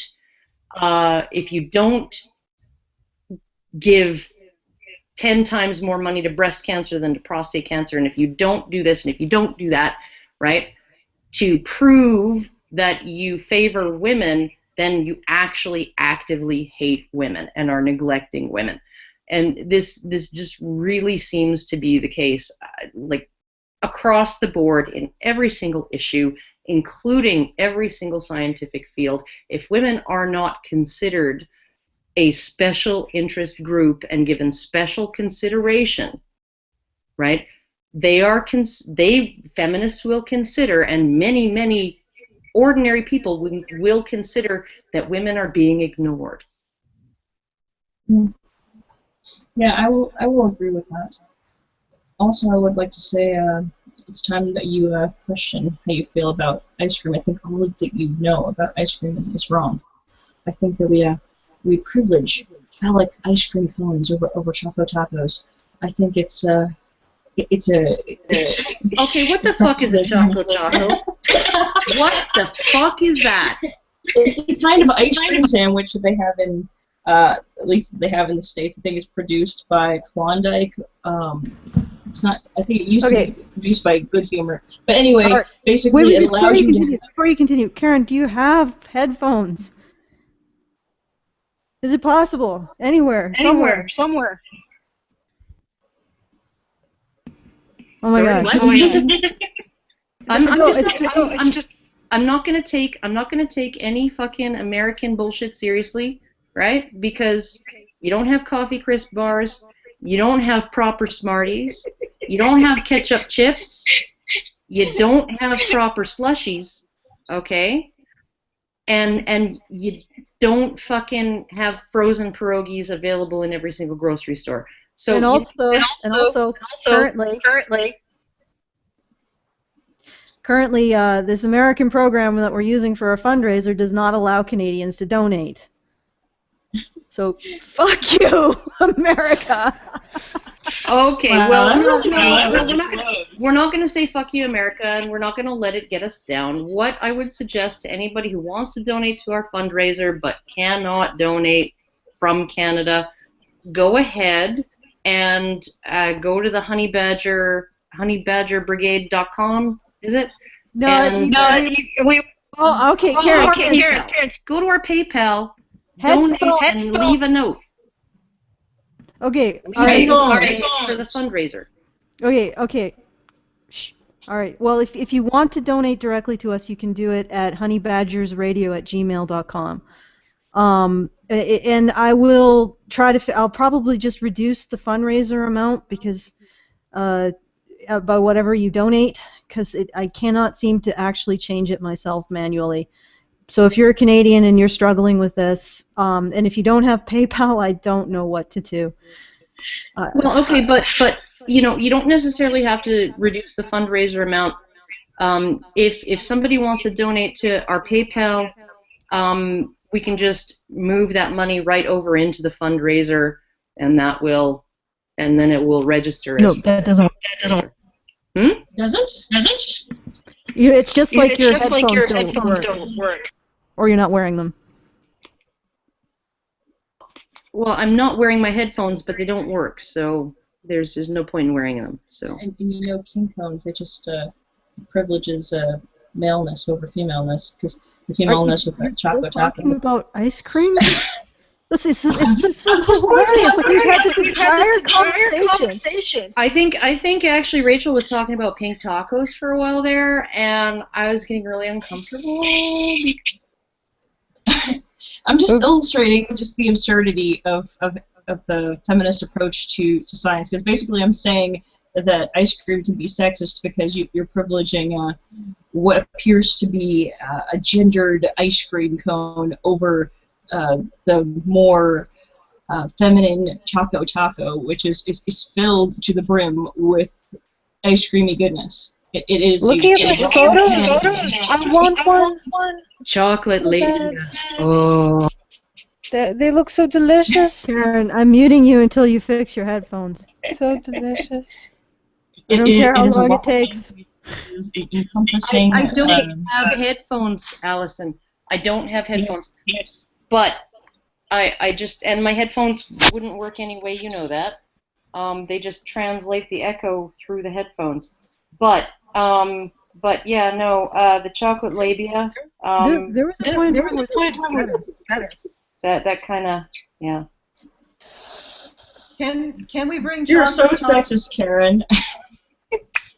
You just don't appreciate. What? I like actual labia. I just don't feel the need to eat chocolate ones. Is that a racial slur? Oh my god, this is like just totally freaking. Your echo is driving me nuts. What are the? Those are chocolate tacos. What? How did we get on chocolate? Like this is like this isn't a show anymore. It's just bullshit. It's like. But that's the whole thing. That's what we're talking about right now is feminist bullshit, and I'm applying feminist bullshit to the realm of we ice don't cream. even have a peer-reviewed. Don't you understand? This is important because this is important to me. Okay, this is my subjective opinion on ice cream, and it's just as important as any kind of scientific research. Don't you know that, Allison? I'll be a peer and I'll review your research. I'll do it. Okay. Chocolate tacos are important, god damn it. Okay, somebody says Karen, just set up an Amazon gift account so someone can give you a set of headphones that work. And also someone is saying that they can fix your setting again. And I have to sort of concur. No, they can't fix my setting. My setting can't be fucking fixed. And I've tried 3 different fucking sets of headphones / earbuds on this freaking computer. It's a MacBook Air. It does not want to fucking deal with it. So, Oh, but speaking of echoes and all of that shit, right?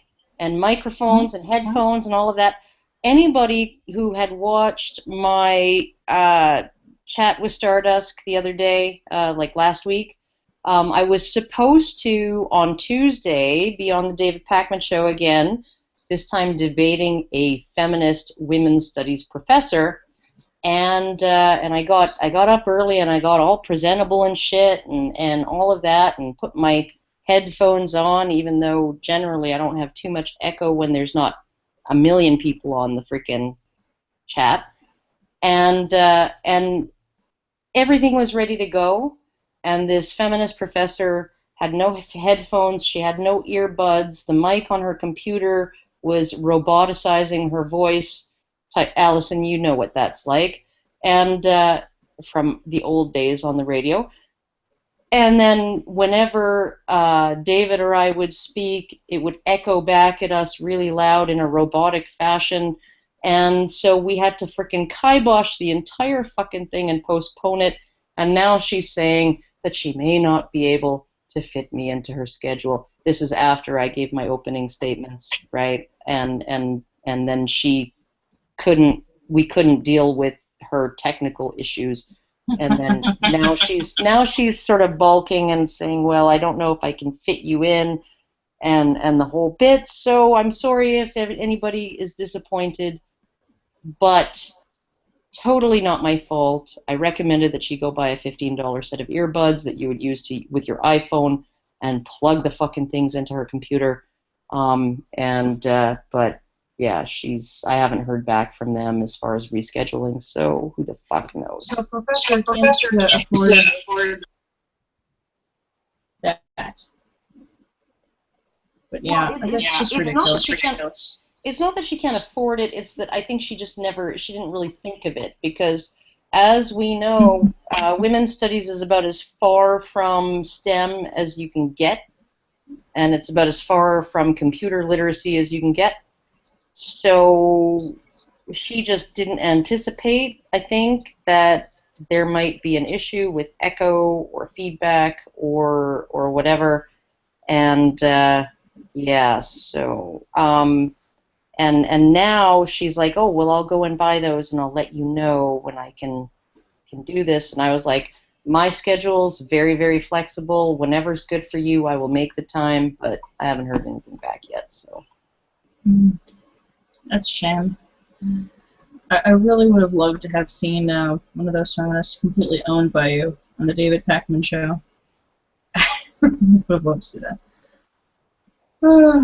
But yeah, I think we've gone to an interesting place. I mean, we've discussed the feminist technoscience. We've discussed the ridiculousness of feminist social sciences, and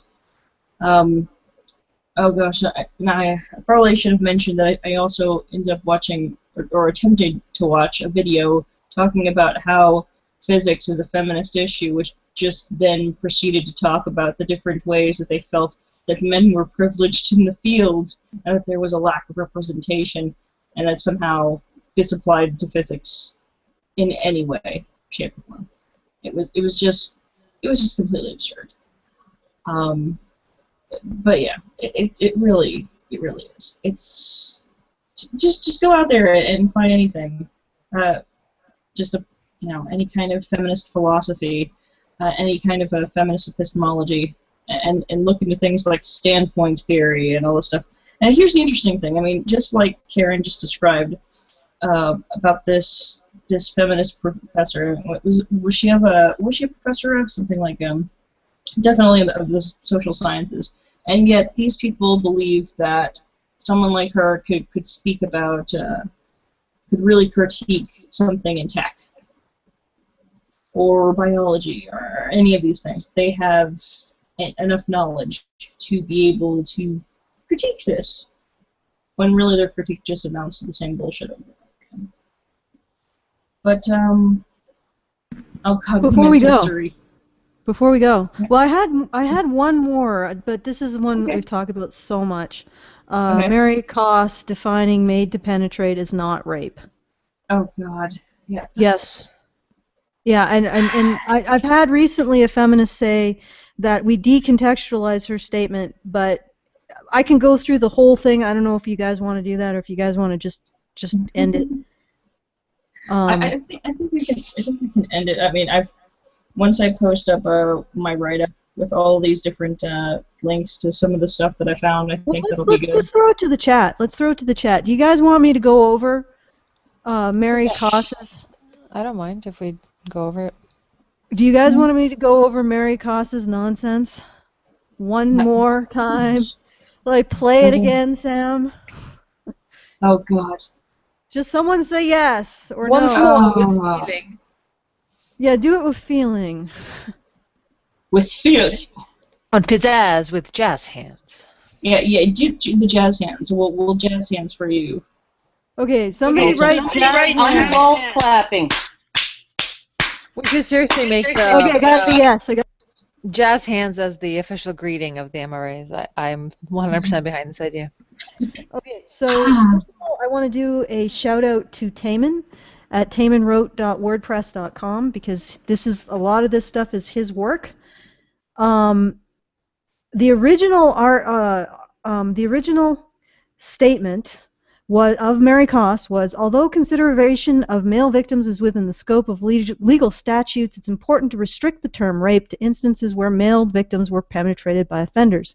It is inappropriate to consider as a rape victim a man who engages in unwanted sexual intercourse with a woman. So in any situation where a woman uses physical force, because they use the same question, did someone physically force you to have sex, that they do with men and women, this is considered unwanted sexual intercourse by Mary Koss. Now, some feminists say that Mary Koss has since maybe evolved in her views.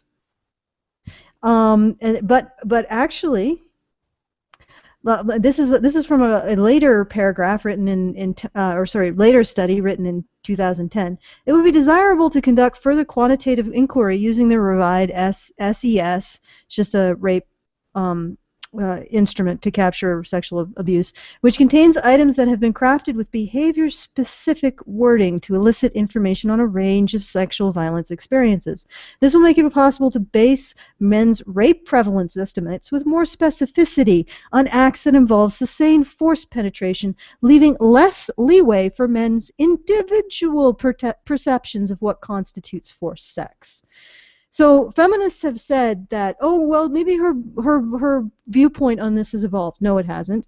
And then recently they've said, well, she expanded what we consider, that she expanded sexual violence to include male victims because previously forced penetration wasn't considered. And no, she very specifically considers that not to be rape.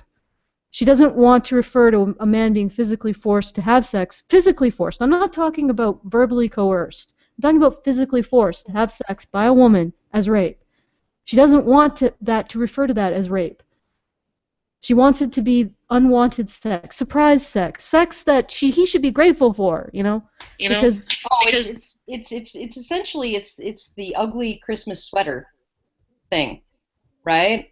Like your aunt went to all that trouble to knit you that sweater, and you'd better be fucking grateful. Right? Even if it's ugly and no one would want to freaking wear it, you're going to wear it and when she visits, and you're going to be grateful because she went to all that trouble to do that for you. Right? That's really what it is. It's the whole fucking attitude, is that every time a man has sex with a woman, it's considered a gift she's giving to him. Well, even if she's forcing it on him, right? Even if he doesn't want it. And even if she looks like fucking throw mama from the train, right? It's still not that bad. It's just the ugly sweater. Just wear it and fucking get over it. Okay. So recently, that aside, feminists have argued that she's trying to expand it so that more male victims are captured by these results. Well, no, because if she was, she would call it rape. She's not. These questionnaires don't use the word rape for men or women when they collect the data. When they collect the data, the terms the statements they use essentially are: were you physically forced to have sex? That's it.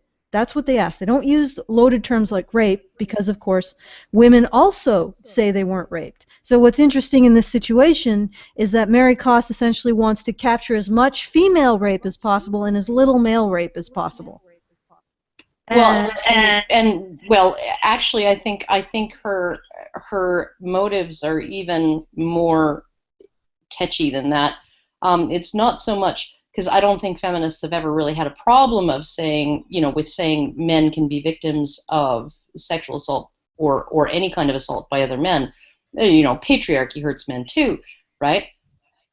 She's not trying to conceal male victims. She's trying to conceal female perpetrators. So she's perfectly happy with allowing forced penetration of the victim to be considered rape because, hey, in every single fucking case that's statistically significant, right, all of the perpetrators of that crime against both men and women are men, right?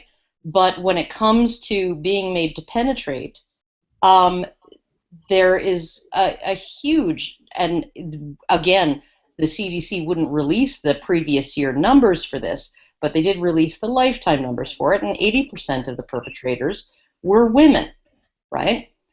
Were only women, right? So the other 20% of victims could have reported both male and female perpetrators or only male perpetrators.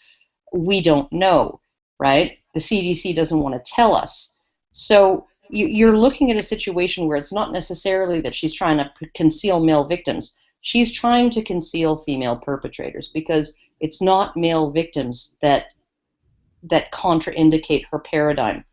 It's female perpetrators that contraindicate her paradigm, particularly female perpetrators of forced sex on male victims, right? Okay. That's what she's trying to hide. And this is what's really gets me, is as you read, and I have read a lot of feminist scientific papers. I know people say that, oh, you don't need to understand feminism. You haven't read. I have read enough. Believe me, I have read more than enough. In fact, I've probably read more than the people who are telling me that. And everything in these papers comes back to this idea that men grant women agency, and that women aren't perceived to have agency. They say it in these over and over and over again in these papers. Well, first of all, men don't grant women agency. Women have agency, period. They're human beings, for God's sakes.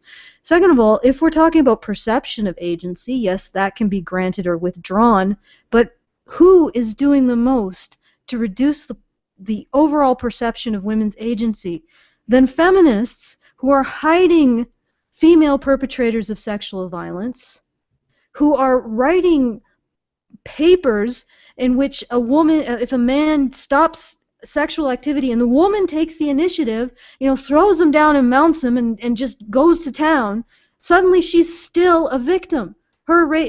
She can't possibly have made the choice herself because she gave token resistance initially.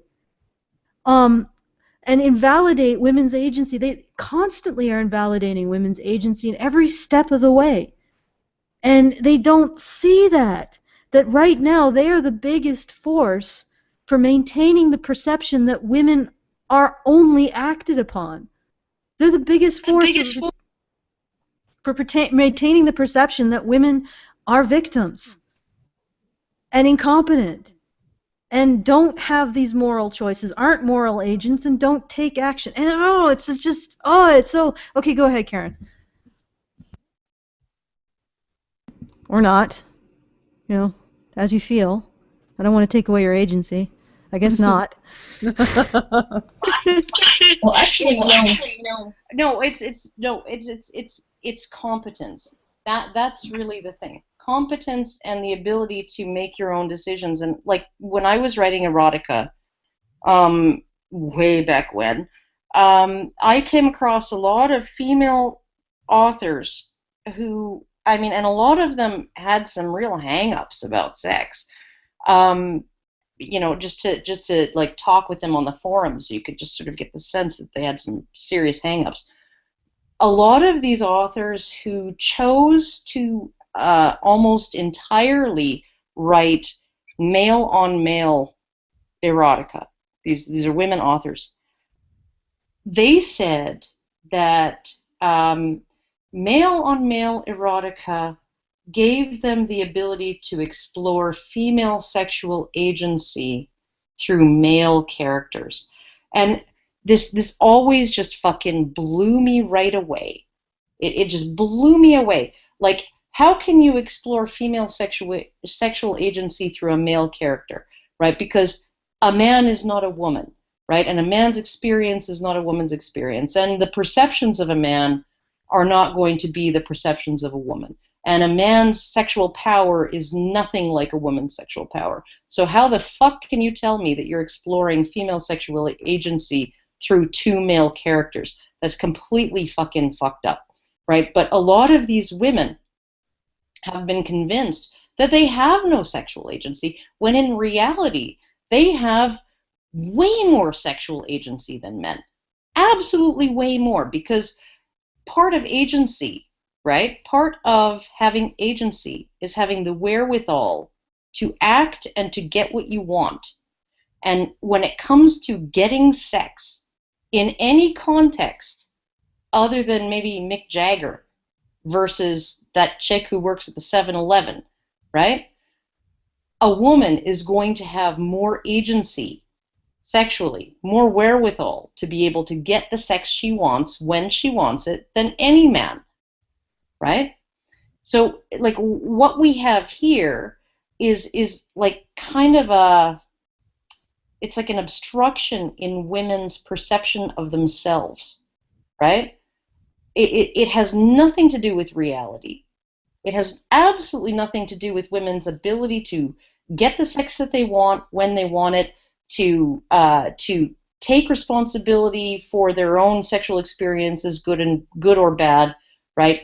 To embrace their sexuality and go out and do the things that they want and be sexual and things. Right? It has nothing to fucking do with that. It's a learned helplessness, and it's just absolutely fucking disgusting to me how feminists like Mary Koss and like every other frickin' feminist out there, right? They somehow think that something like crafting a law that makes a man ask permission at every escalation of a sexual encounter does anything to increase women's sexual agency, because women have way more sexual agency than men do, right? Way more. And they just don't fucking know it. And they're not willing to accept it. And they're not willing to embrace it. And they're not willing to use it responsibly, right? And which means that they are not willing to take the position of a moral agent in their own sex lives. This is a complete abrogation of personal responsibility. It has nothing to do with how the world treats them. It has nothing to do with their actual circumstances. It has everything to do with their attitude about themselves. And feminism does nothing other than reinforce that attitude. It's absolutely disgusting to me. And speaking of disgusting, I've been doing my disgusting best to shill my ass off in the chat. We are almost at unlocking Hannah, so I just need one more donation. So just one more person to put some money in the pot, and Hannah is unlocked as a playable character at the convention. And yeah, so I feel like patriarchy, Allison. Probably it is, since everything is. Patriarchy. You're just objectifying her. Gamergate.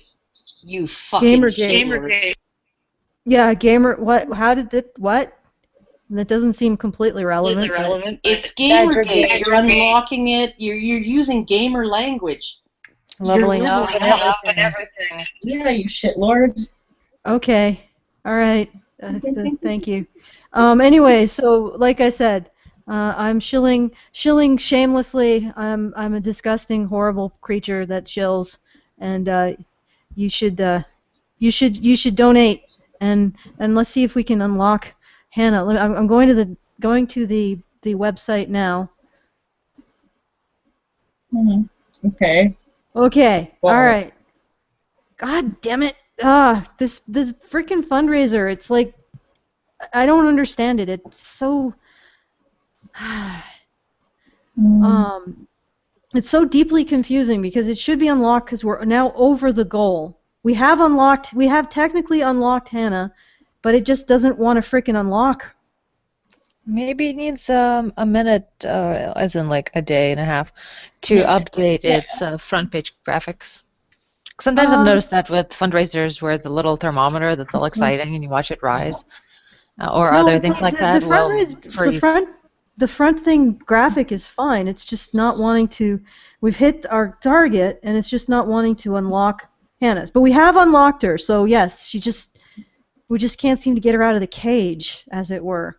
She's just sort of stuck there. Well, she needs to stay there, actually, because, frankly, that's where women belong, in the cage, or chained to a stove, or, or scrubbing floors, or whatever, whatever women do, right? Because we're all traditionalists here, and we're all just ultra neo right-wing conservative fucktards. So that's what we believe, because we're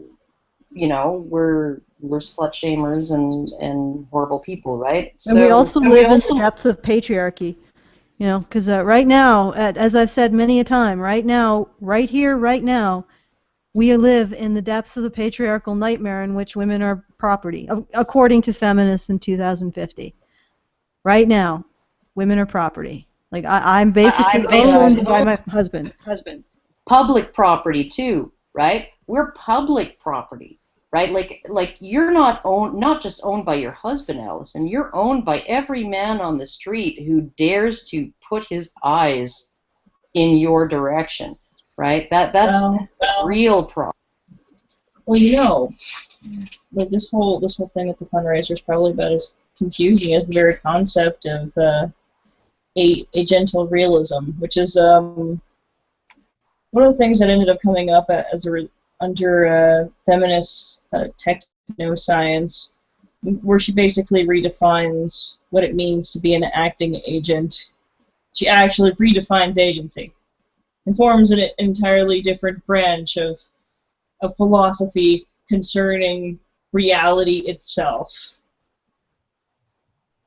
These people don't fuck around, really, when it comes to, mental gymnastics. To projecting their delusions on the entire rest of society. Yeah, no, they don't fuck around. They it's like every single fucking claim that feminism makes, right? And I'm gonna go back to the one that she was like she was a feminist who researches hacker culture, Quinn Norton, right? And she says the problem with 4chan and the problem with trolling and the problem with misogynistic trolls and Twitter abuse and all of this other shit, right? That people think only affects women. She says the problem is that men are raised to hate women. Well, who the fuck is raising men? Right? Over 50% of children are born out of wedlock, right? 30% of kids in the UK and the US and Canada, right, are raised without a father in their home, right? Not a biological father or a stepfather, just mom, right? So who's raising these men to hate women? And this really goes down to as well that freaking that glorious the episode of The Big Questions where Milo Yiannopoulos called that stupid feminist comedian darling and made her freak right the fuck out, which was like one of the most badass moments I've ever seen from anyone. But she's, like one of the feminists in that panel said, the problem is that we raise boys and girls to think that they're different, right? And so we treat boys and girls differently.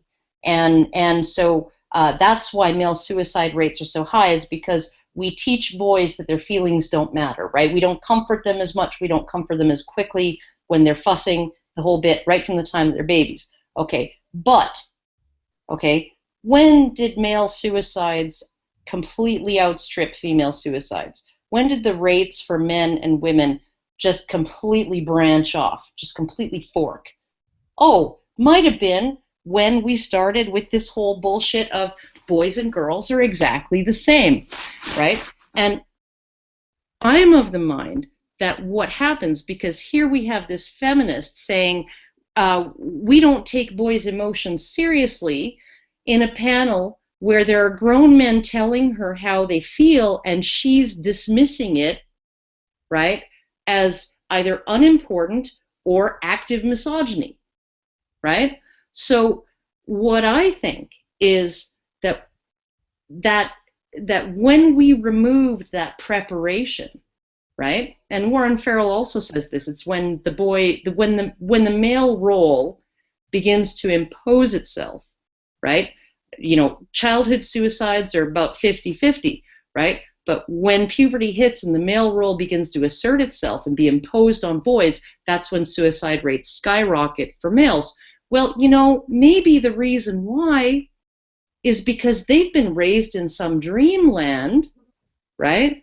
Where they've been told their feelings matter just as much as girls' feelings, and their concerns and their hurts and their suffering matter just as much as girls' hurts and feelings and suffering, right? And then they hit puberty, their voice fucking cracks, their balls drop, and nobody fucking cares. And they have not gone through any preparation for that role, right? They've been told, oh, we're going to care about you just as much as we care about girls. And then, oh my goodness, they hit fucking reality at puberty and nobody gives a shit. Right? Do you maybe think that that's why, since feminism came on the scene and all of this touchy-feely bullshit and all of this everybody gets a medal for participating and everyone gets a gold star even if they got an F and the whole bit, right? We're going to eliminate all of this masculine stuff and we're going to, you know, have tug of peace instead of tug of war. We're going to do all of this stuff that basically tells boys, just act like girls and you'll be treated like girls, right? And then when they actually grow up, it doesn't work out that way at all because people aren't willing to do it, right? So maybe, just maybe, feminism is what's causing this entire fucking trend in suicide, and it's not necessarily even about divorce and losing your kids, although that's definitely an issue, and, you know, domestic violence and having no services and all of these things. Maybe a lot of it has to do with the fact that they've been tricked into believing that if they just behave like girls, they'll be treated with the same compassion as girls, and when they grow up, and as I said, their voice cracks and their balls drop, nobody's willing to treat them like girls, especially fucking feminists, the ones who told them, right, who sold them the bill of goods, right? This is what feminist science does, right? This is what feminist fucking science does. It applies an ideologically tainted cure to problems that either don't exist or are, you know, like, oh, I'm going to put a Band-Aid on this skin cancer, right? Because it's just a scab, right? And I'll cover it up, and I'll see how it looks in a month, right? This is what they're doing. And it's just absolutely, and so much of it is because they think everything is socially constructed. Right? So they think people can be trained or taught or convinced or whatever to treat men exactly the same way they treat women. And I don't think that's possible. I think we can get closer to that, but I don't think it's possible that we're ever going to get anywhere near equity in that sense. And so depriving boys of the training that they're going to need to cope with how the world views them and how the world is going to treat them is a huge disservice to those boys. Absolutely a huge disservice to them. End rant. Sorry. Oh, I could disagree with some of that. I think that we could get a lot closer than we are now. And I think I agree too. We can get a lot closer, but I don't think we're ever going to get to exactly 50-50. I don't think it's. I think that's just the goal. if I think that if I all can- you I can consider is just the levels, the differing levels of neoteny between men and women after they've matured, right? I don't think you're ever going to get to exactly 50-50, you know, we're going to feel as much compassion for men. I think that we could absolutely feel a lot more compassion for men than we do now. And part of that is unraveling and deprogramming all of this bullshit that you know, the bullshit that essentially that this is a society, this is the first point in history where we talk about our own men the way the KKK talked about blacks, the way Germans talked about Jews, the way conservatives talk about Muslims, right? This is the only point in history where we've talked this way about our own men. And so I think that we can undo a lot of that, and we can start to form, you know, encourage people to feel compassion, and part of that means deprogramming that sort of default vilification that our culture imposes on men. But I don't think we're ever going to get to exactly 50-50. I just don't, just because of. Okay, I want to give a counterpoint. I think it all depends on how we determine the neoteny in the future, because there are many ways, and physical neoteny or verbal neoteny is only one, or only two. But I think that I'm hearing Rachel sort of moaning in the background, and I assume that it's not because of tentacles. No, it's not. Oh, It's but not I wanted to say we did make it. We unlocked Hannah. Hannah is now unlocked. I have completely fucked up the fundraiser, and I apologize for that. Well, whatever. We fuck up everything here, so it's pretty much expected. But yeah, we unlocked Hannah. shitlord. Yeah, I'm a shitlord. We're all shitlords. I'm actually more of a space leper. I got the space leprosy. But anyway, we did unlock Hannah, and I am going to try to poke around and figure out how to do the stretch goals properly, because apparently if you have an overall goal, it doesn't unlock the sub goals unless the stretch goals are bigger than your overall goals. I'm sorry. I'll figure it out. I'll do something. Yeah. Well, you know the overall. But Hannah is free. Our Punisher will roam free. Well, you So know there there's you go. going to be.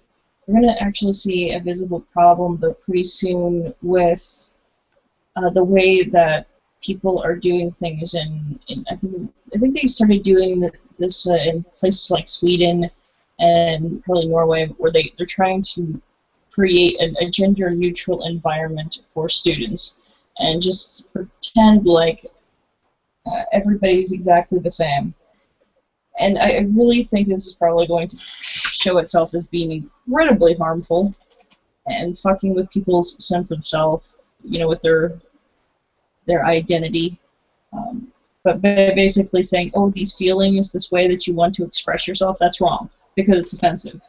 Also, by Everybody. ignoring that there are different ways that the genders learn things, they're going to have a shitty middle and have a jack of all trades, master of none, teaching them in a crappy way that nobody is going to benefit from, and it's just going to foobar everything.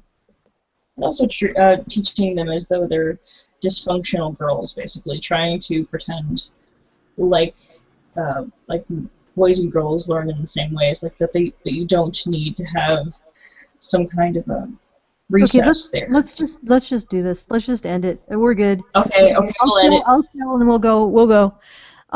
Once right. again, if you want to see us all go to the convention, please do consider donating to feedthebadger.com. If you're a Canadian listening to this, unfortunately, the site hates you. I don't know why, but it hates you. Apparently, it may be a browser issue. If you have a more current browser, it may work.